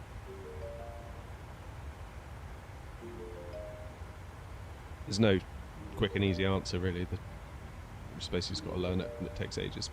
So probably stick to the website builders would be my advice.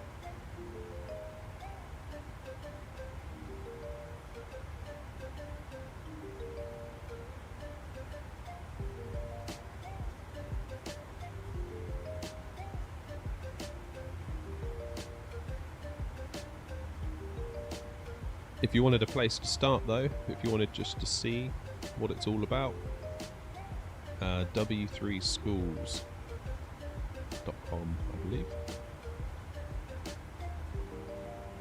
W3 Schools. They sort of take you through easy little chunk by chunk tutorials. They've got little demos where they give you an example and then you can mess with the code and see how it affects it and all that stuff. It's not for everyone. I'll say that, it's definitely not for everyone.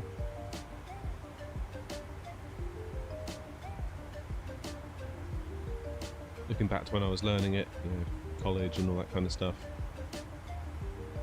some of the other people on the course, they really thought they wanted to do that, and then they tried it and they were like, oh, no thank you. In some cases just completely dropped out of the course because they're like, there's no point continuing this, is there? If this is what it's like I need to do something else completely.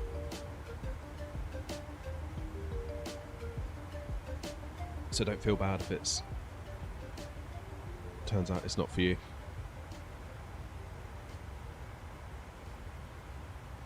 No worries, ladies.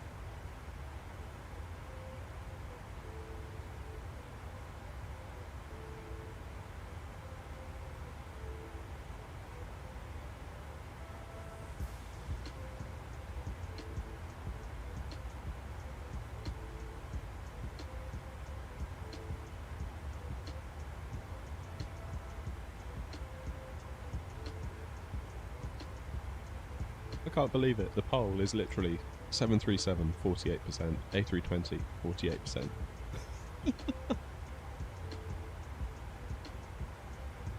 Why can't you ever make a decision?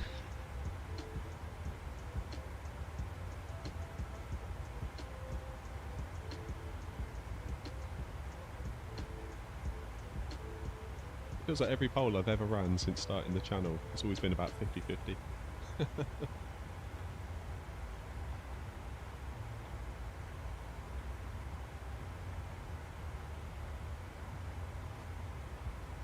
Right. So about 300 miles out. Basically a straight line all the way there. Except for turning around to the left and then backing in around. Not entirely sure what the wind situation is on the ground in Lisbon.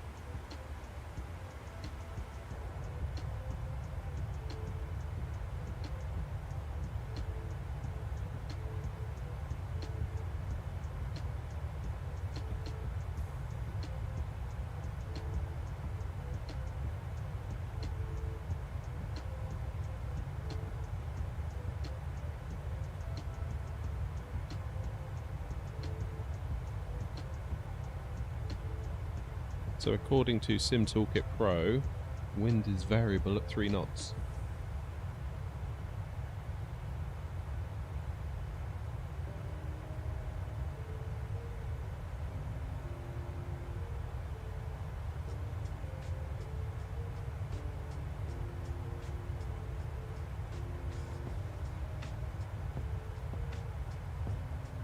Looking at other websites, yeah, 3 knots. From the east, varying between north and south. That is variable, I'll give them that.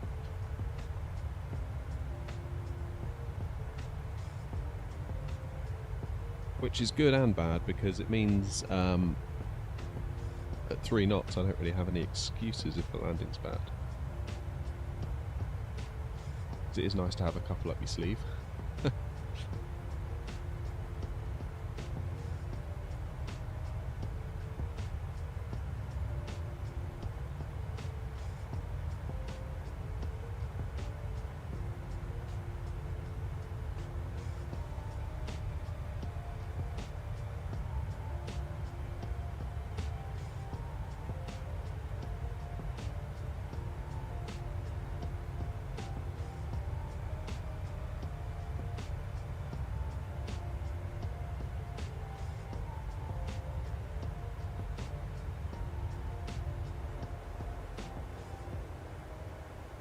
Yeah, that looks like Spain from out the window, doesn't it?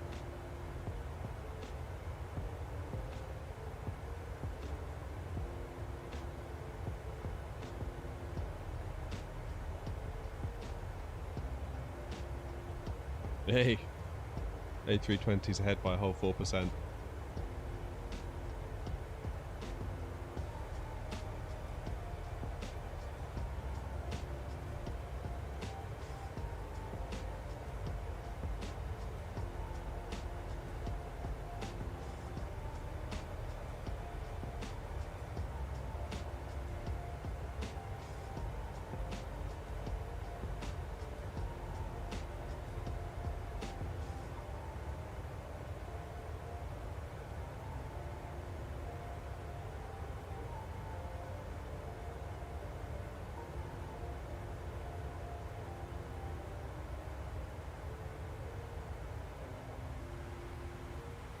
Well, I mean, given that we're going down to 4,000 feet and we're using VNAV, could just set it to 4,000 now.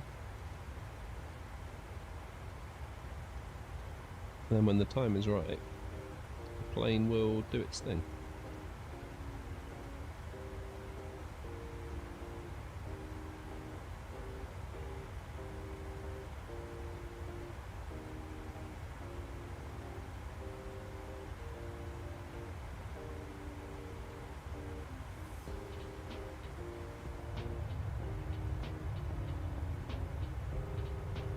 YouTube's yelling at me again.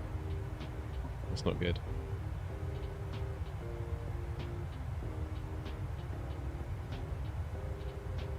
But the stream does appear to be okay.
36 minutes left, according to SimToolkit.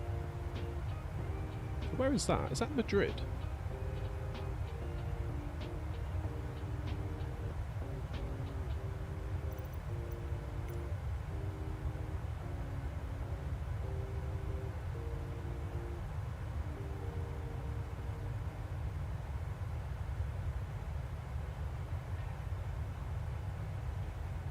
I think it might be, you know. Yeah, Madrid.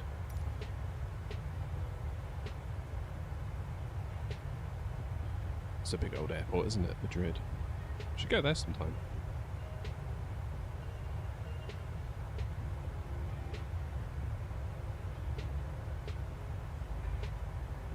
Nick, is the stream okay for you?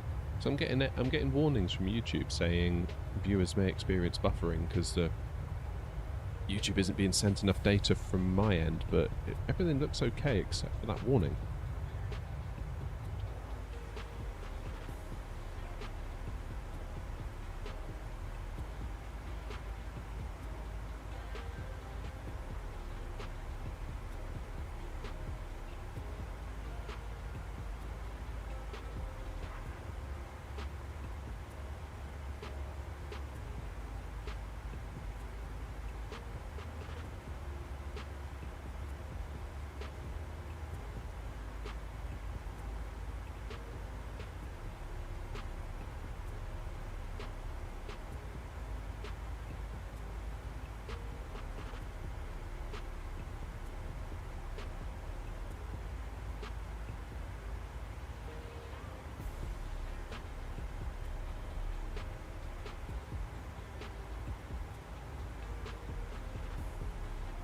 It's okay. Alright, that's good. False alarm then, maybe, by YouTube.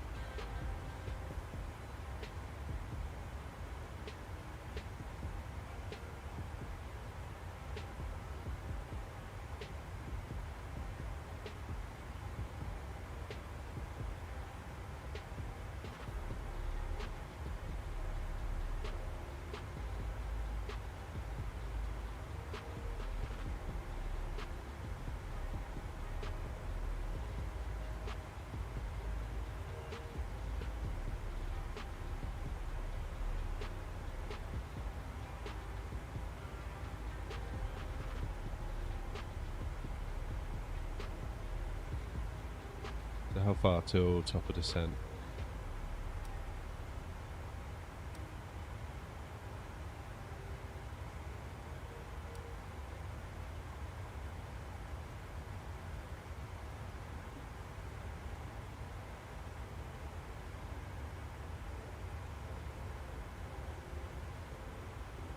So 40, 80, 120. Probably about 150, 140 miles.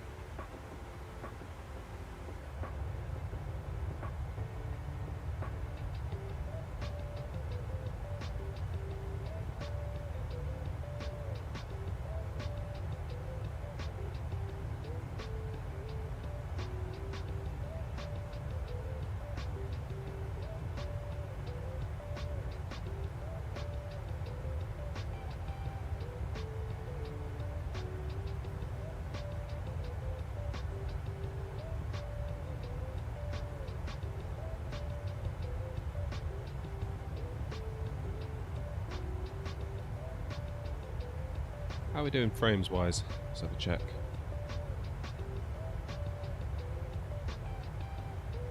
Holding steady.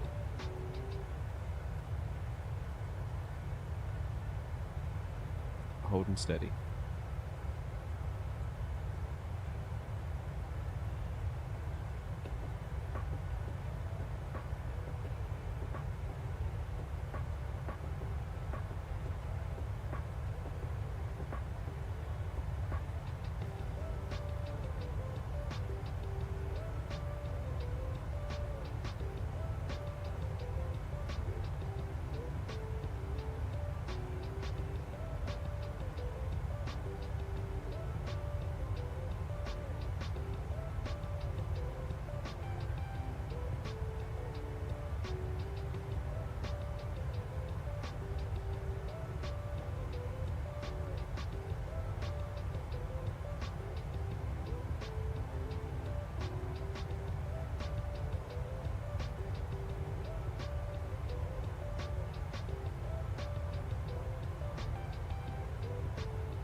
Well, I think we can safely say, at this point in the flight, what we know, we've been live for an hour and 55 minutes.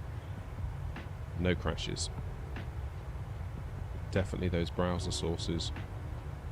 So I think what we do for the next stream, I'll roll back to an older version of OBS and add the browser sources back in, and we'll have to see what happens.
Alright, 90 miles from top of descent.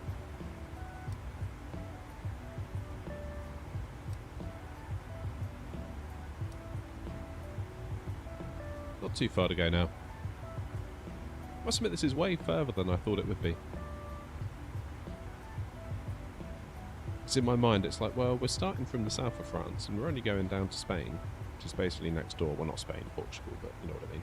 Geographically, quite close. But I think the fact that we went down to Barca and then all the way across, it's like we're doing two sides of a triangle.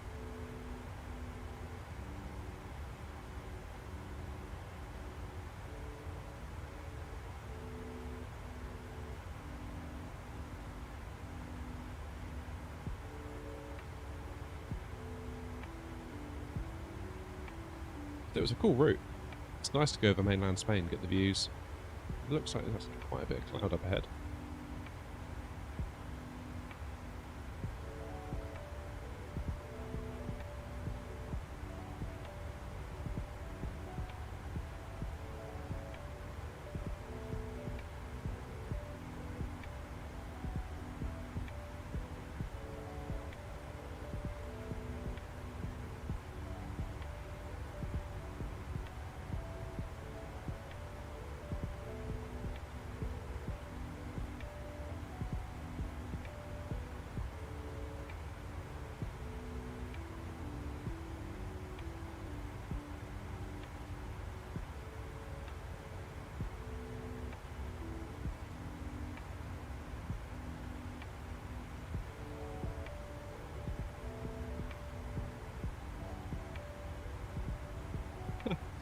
check the poll. It's now back to equal.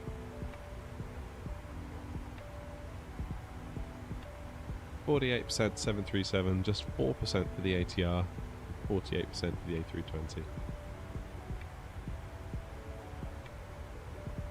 Like, the ATR is a cool plane, I enjoy flying it, but I can see why people don't like it as much.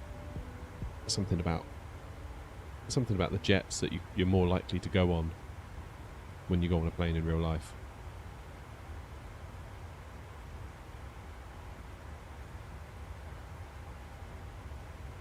I think, I forget who the interview was with, maybe Philbert Flies? The CEO of PMDG did an interview. And I think he basically said that, you know, the reality is we want to build this, we want to build that, but people want to fly what they go on in real life. You know, when they go to the airport, what do they see? A320s, 737s, 757s, 747s. Therefore, that's what they want to fly. So it makes sense. They've got to do what the market wants, I guess. And I'm the same. Like, why am I flying this 737? It's because I've been on holiday in it several times. Same thing for the A320. Same thing for the 747. Why do I have a soft spot for the A330? Probably because that's what took me to New York when I went. You know, so it's like, it makes sense.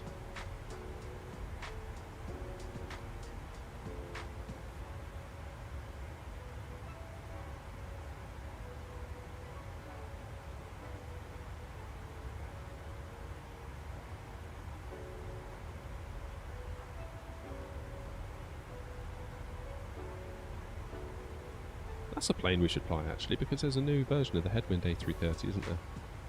We should give that a go in one of the next streams.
Oh, look at that view.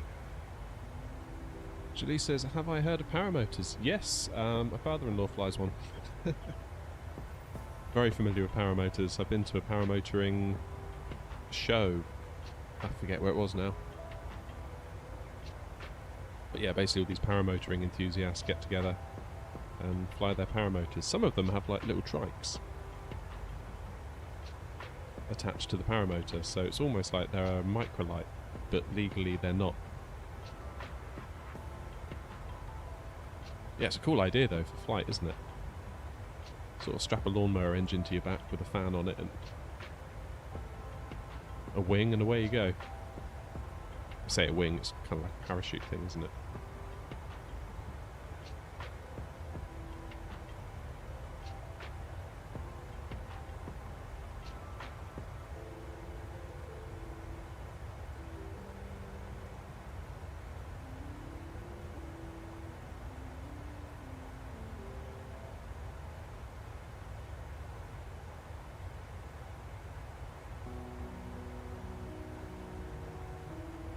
Yeah, they're not cheap. They aren't cheap. In fact, when we were at that show, one of them crashed. They were putting on a bit of a show, like a demonstration.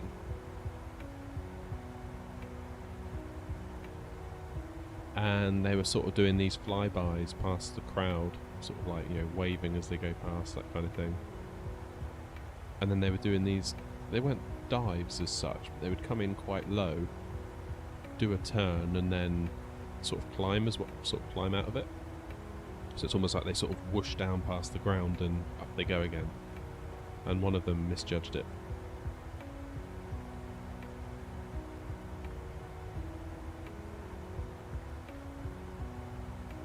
And they're okay. They just walked away, but it was like, wow, that could have been a lot worse.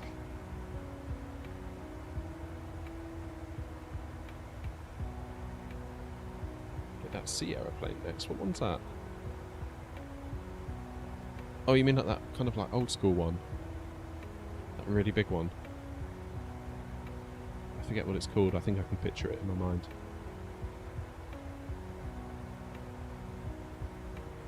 Yeah, person was fine, it's just because it's like the big propeller thing on the back that you sort of have on your back. It's surrounded by a cage, isn't it? And all that happened was the cage just got folded over. The engine and propeller immediately stopped because obviously I guess there's sensors that knew something was up.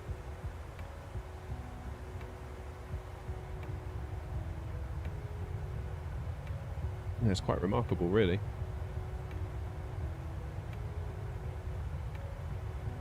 But yeah, he literally just got up, dusted himself off and wandered off. It's like, wow, that's that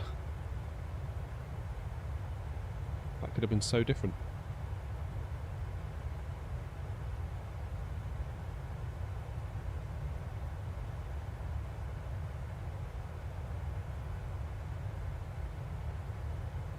Very lucky indeed.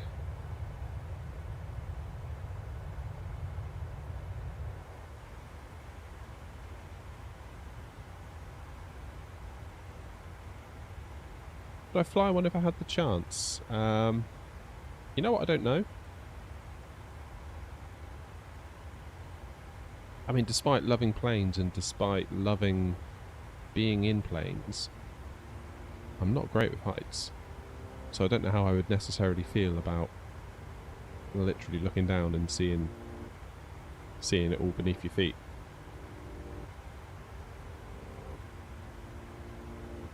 I mean, I went up in my father-in-law's Cessna. He had a Cessna 1, it's either a 172 or a 152, I forget which.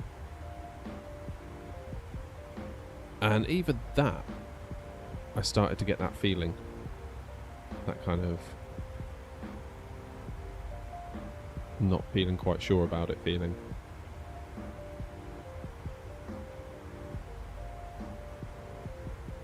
You right there, Tim?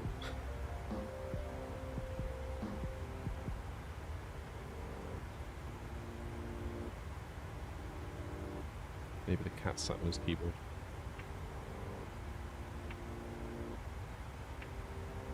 Yeah, even in that Cessna, like 152, definitely got that feeling like I was in a bathtub with wings, you know?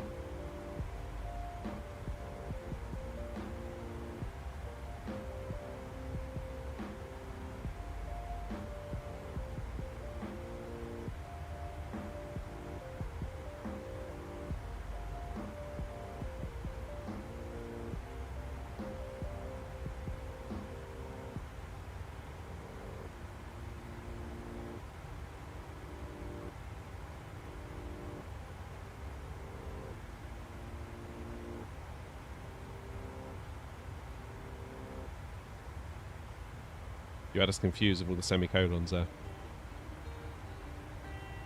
Must be at top of descent by now, surely. Oh yeah, here we are, like literally at top of descent. 2 miles away. Yeah, there was a point, Jalise, where we took off and the airfield was quite near the sea. And obviously there was some like cliffs that were nearby. And I remember feeling as we flew away from the land, obviously over the cliffs to then over the sea, I almost got that feeling of like when, I don't know if you're afraid of heights, but like if you are, you kind of get that feeling like, oh, when, you know, you go up a ladder and look down, that kind of thing. I got that exact same feeling as we went from the land to the sea, where the land kind of dropped away because of the cliffs. Whereas I think if I was in a 737, I would have cared less.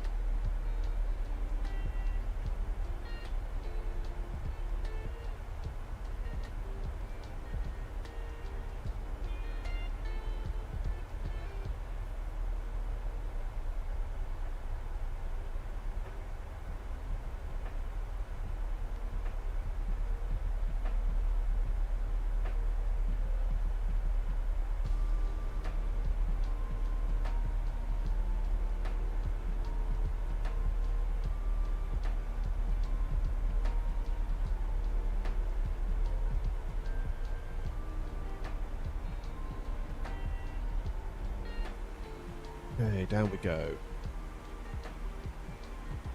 So we're on profile, that's good. A little bit fast.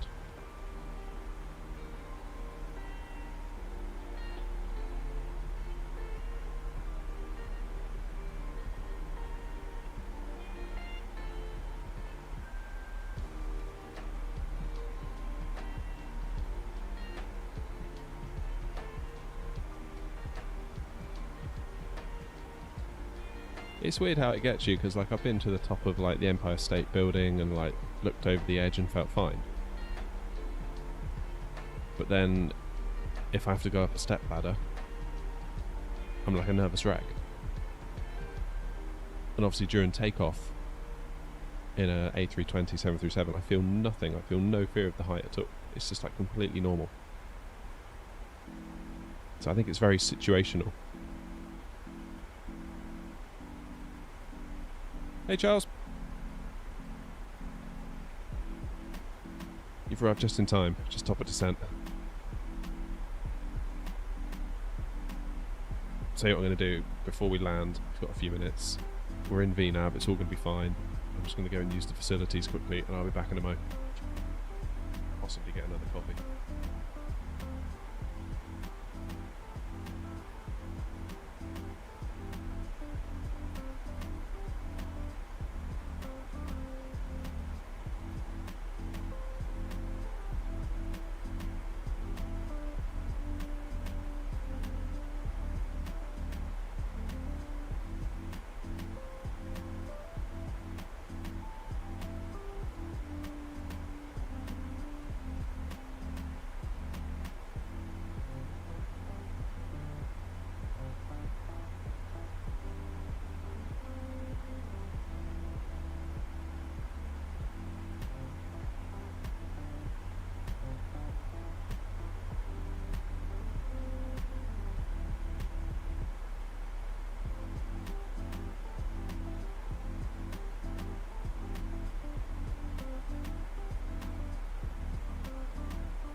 back.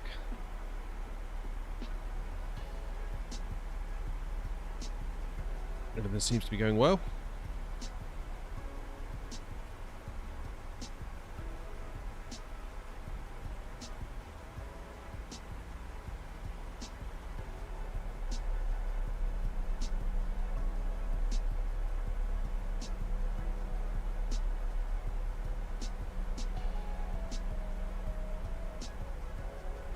Then what's with the semicolons?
I'm not sure what the semicolons are all about. Maybe you've got a technical issue at your end that keeps spamming them. I'm just going to pop you in a timeout for now.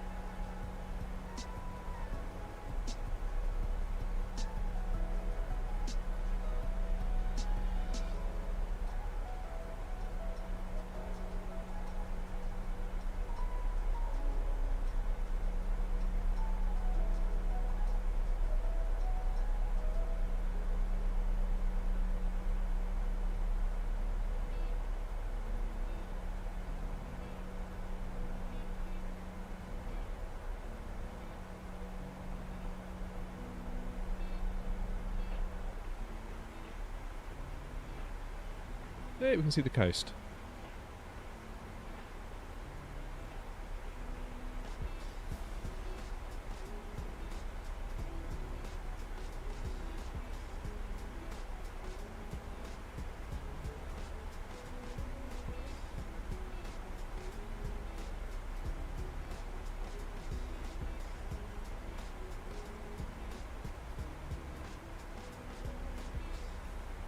So we're going down to 4,000 by the next waypoint. We've got 51 miles and we are at 23,000.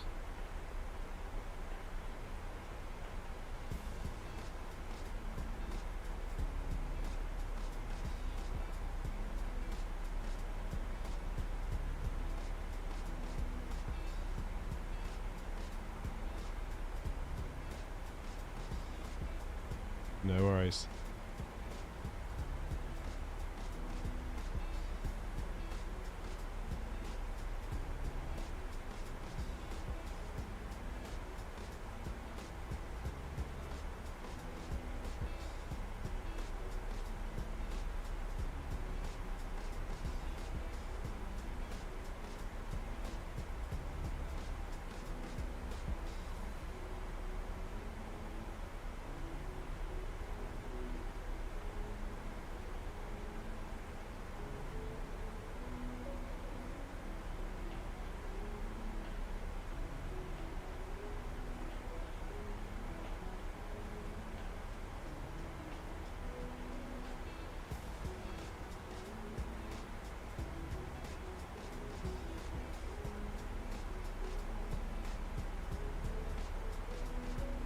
How's the wind at Lisbon? Is it still what we thought it was?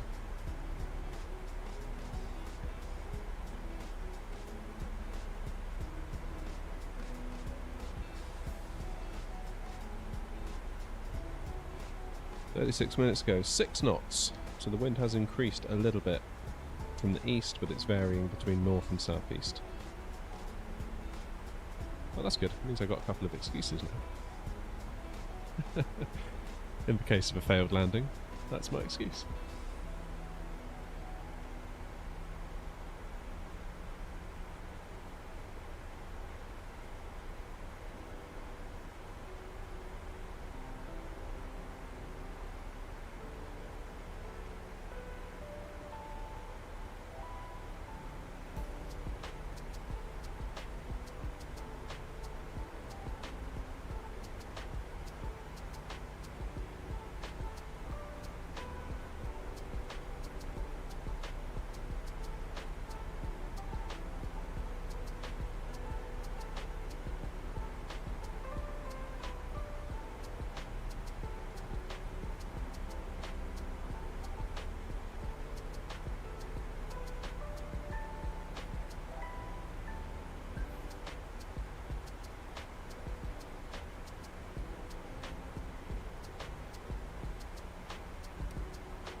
So this is the route in. This is the plan.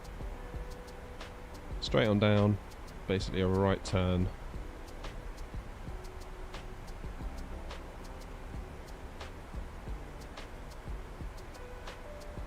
It's 109.1. Let's go back out. Try that again. 109.1. Over here as well, it can't hurt.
So the airport is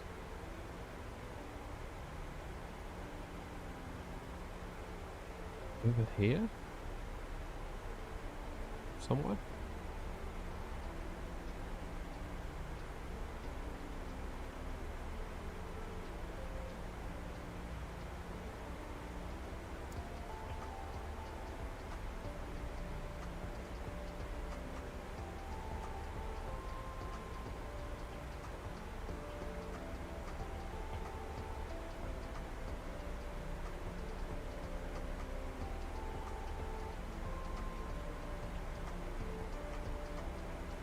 Right, what's local pressure?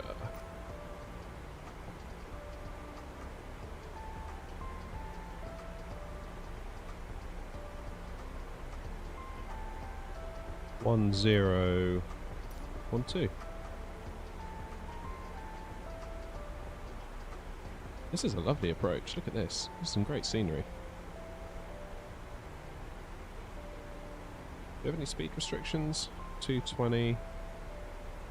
ADSAD 220, 220, 220, 200. And we've got another 11 miles from Essex, so we can go from 200 down to 150 knots. We should be able to do that.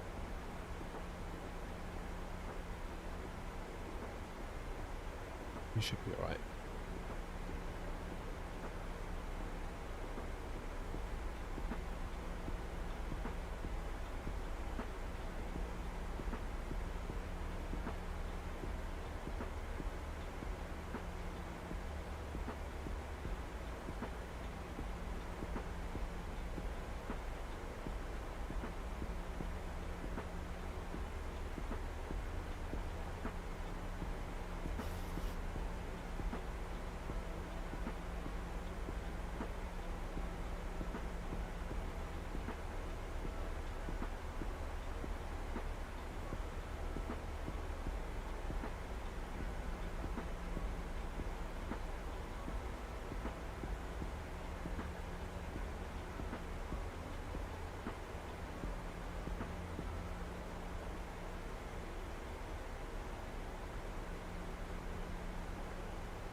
Ah, that's great.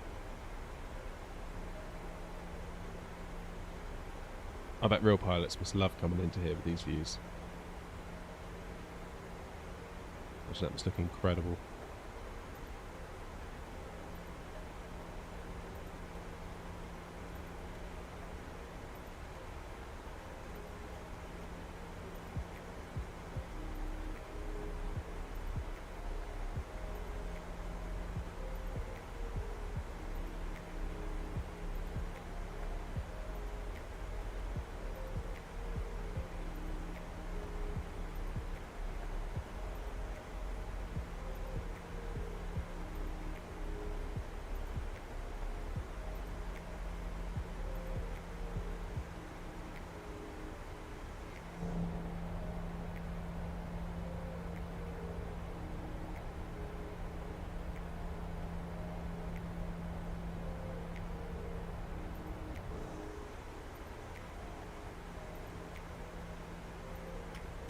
Okay, let's get some lights on.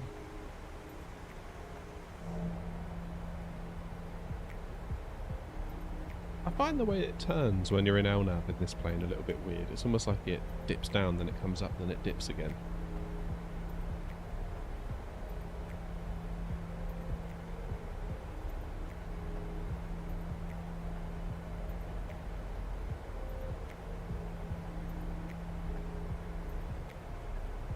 Planning to start playing Flight Sim.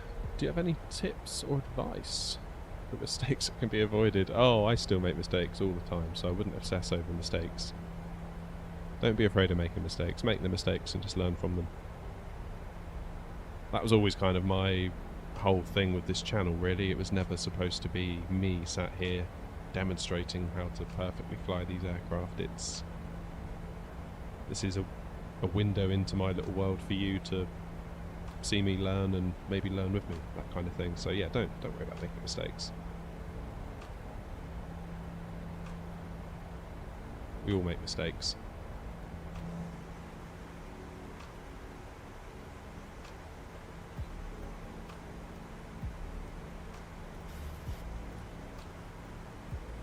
If you're going to be flying it on PC, I would recommend you get the fly-by-wire A32NX Airbus add-on.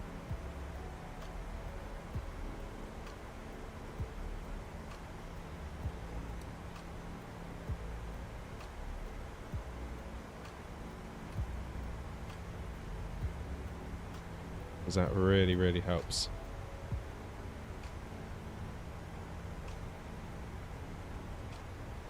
Really makes it a lot of fun.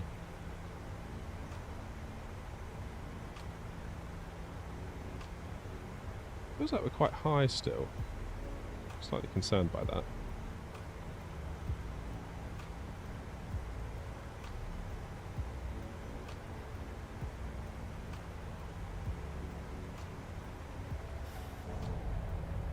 Maybe if you want to do full flights, use SimBrief. That'll make you mostly realistic flight plans. Then you can plug that into your Airbus A32NX and away you go. Yeah, just have fun with it. That'd be my advice. Like, have fun with it, enjoy it. I've said it before, but I think the day that I reach a skill level where I can just land the planes sort of robotically, perfectly every time, almost like I'm a human version of autopilot, I think that's probably the day I just stop, because that's the day it stops being fun.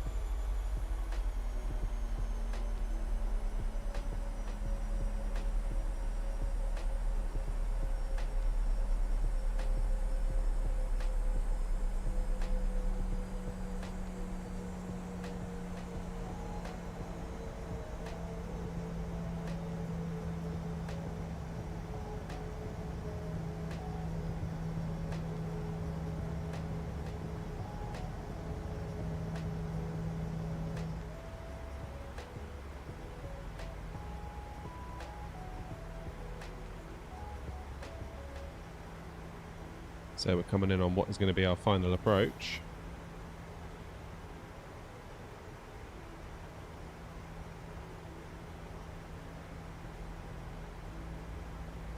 Put on approach mode now, what will happen? There we go, so we've got the localizer.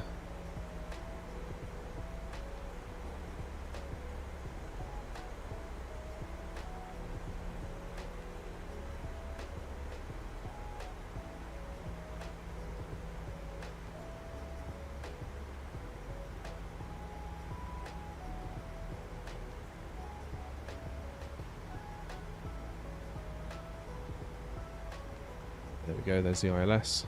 It's just caught the glide slope.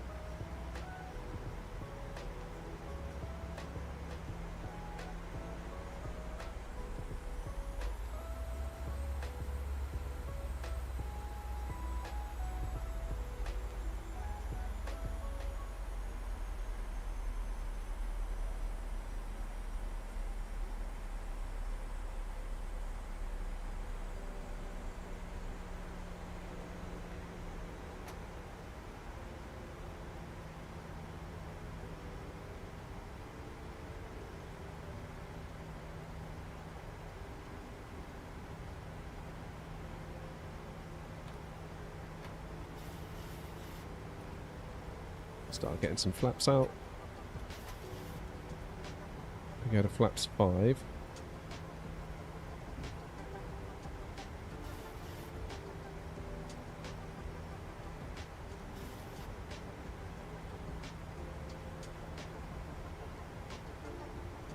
Where is the airport? Is that it there? Yeah, there it is. This hasn't rendered in properly yet.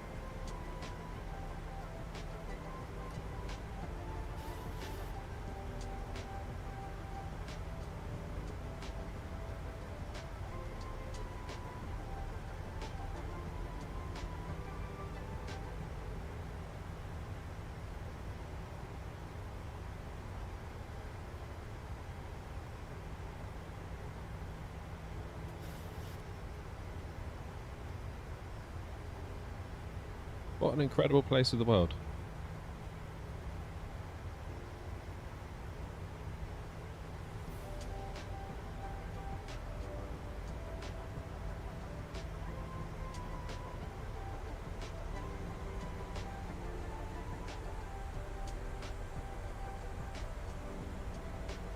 Alright, let's do gear down. So we can start getting some flaps out.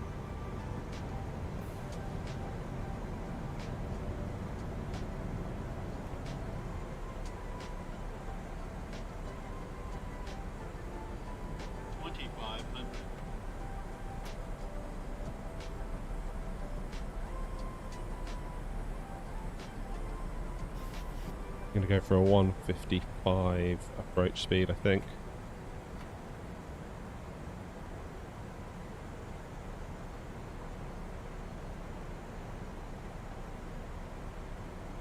Go for auto brake 2.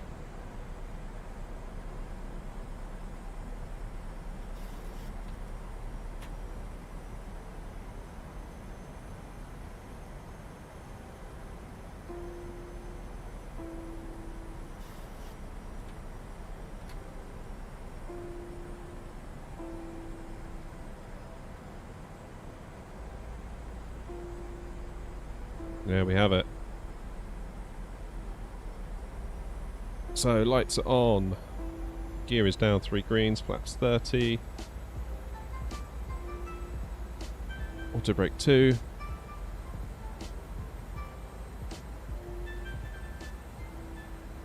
let's see if we can not mess it up.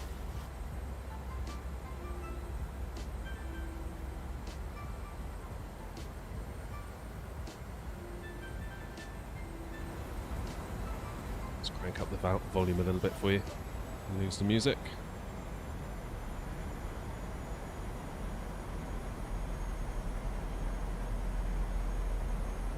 So what are the pappies saying? So we're on the glide slope allegedly. Yep, 2 reds, 2 whites.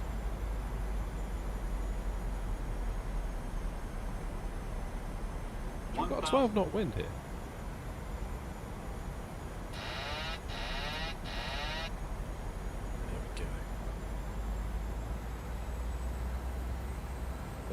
control, for better or worse. Traffic. Traffic.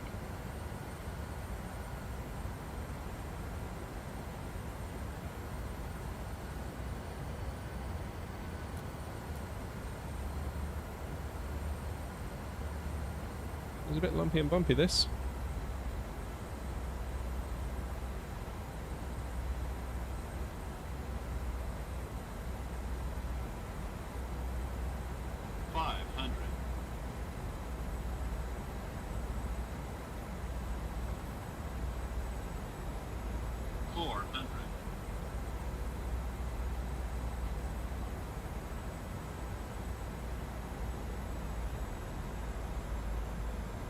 Happy, seem happy. 300. ILS is a mile off. 200. 100. 50. 30. 20. 10.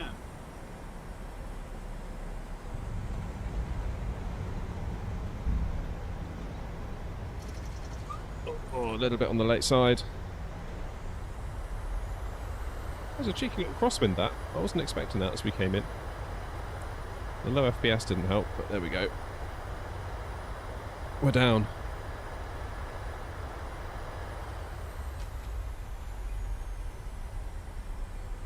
We are down.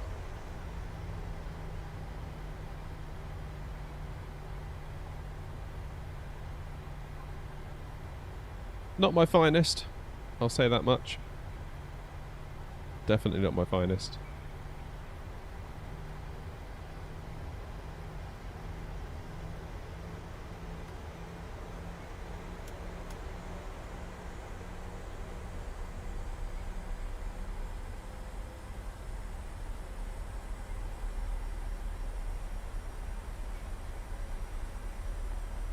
Yeah, I thought we were going to get like a 3-knot wind. That was 12 knots hitting us right from the right-hand side.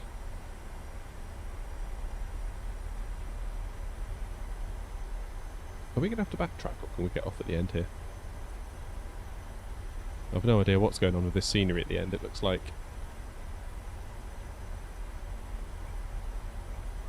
it's still deciding what it wants to load in and what it doesn't.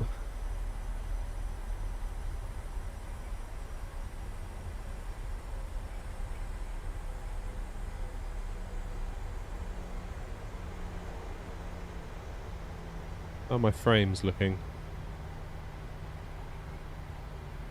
Yeah, I felt like it was struggling too.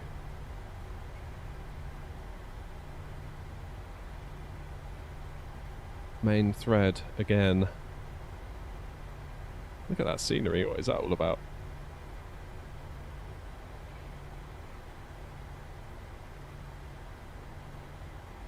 Just landed, Ashy, yeah.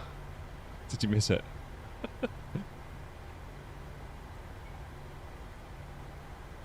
Yeah, my system is not liking this, is it?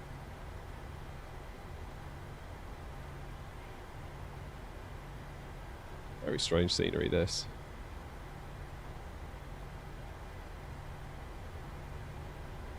Cheers, Nick. Yeah, it wasn't bad. Bit of a struggle, I thought.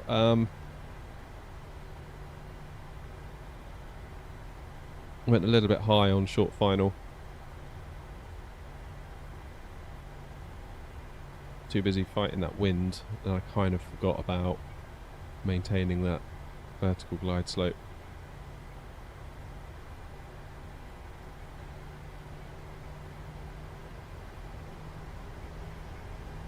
That's right, actually you can wind it back. Literally wind it back by like 4 minutes and you'll have it. Alright, APU. Get the APU started. 18 frames a second. Oh, now my GPU's freaking out.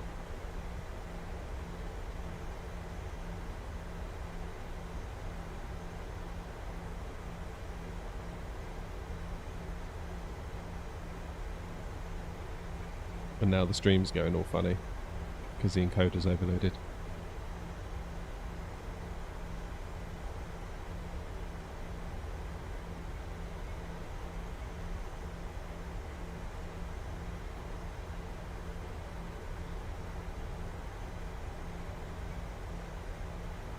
I'm guessing the audio's going all weird. I'm guessing the video's going all weird.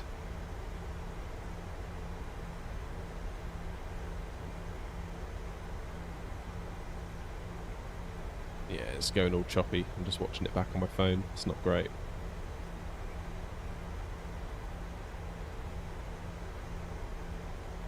Still, we will get to the gate.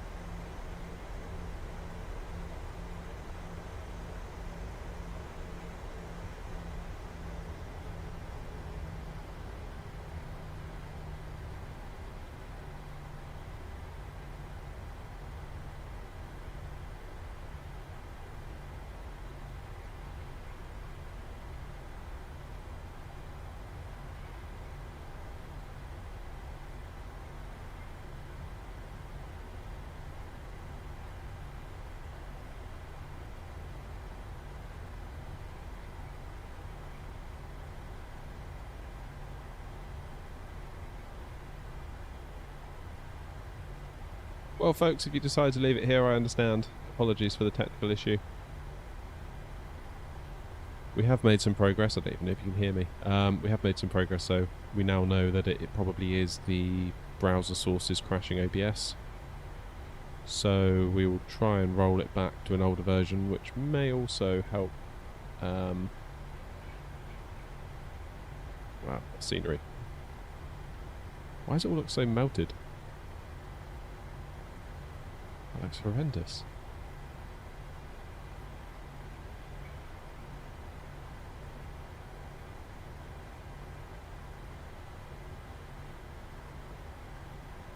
Yeah, I'm getting warnings that my encoder is overloaded.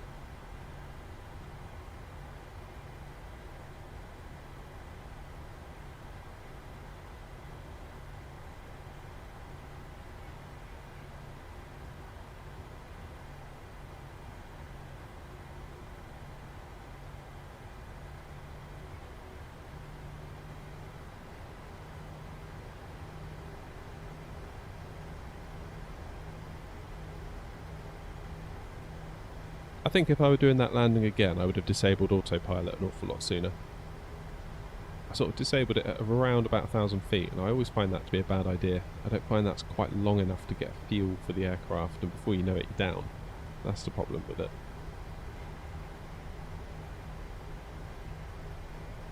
Yeah, sorry Brian, that's my end. I'm not sure if you can hear me quite. As you can see, my FPSs are not doing great at the moment, and OBS is giving me lots of errors. I think I'll have to roll it back a few versions.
Right, there's got to be a gate for us somewhere.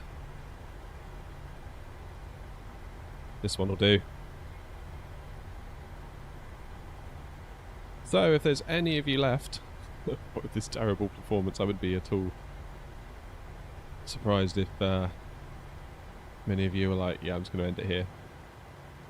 I wouldn't blame you. Gen bus. There we go. Yeah, every couple of seconds it drops out. I think it's my problem, Brian. I apologise.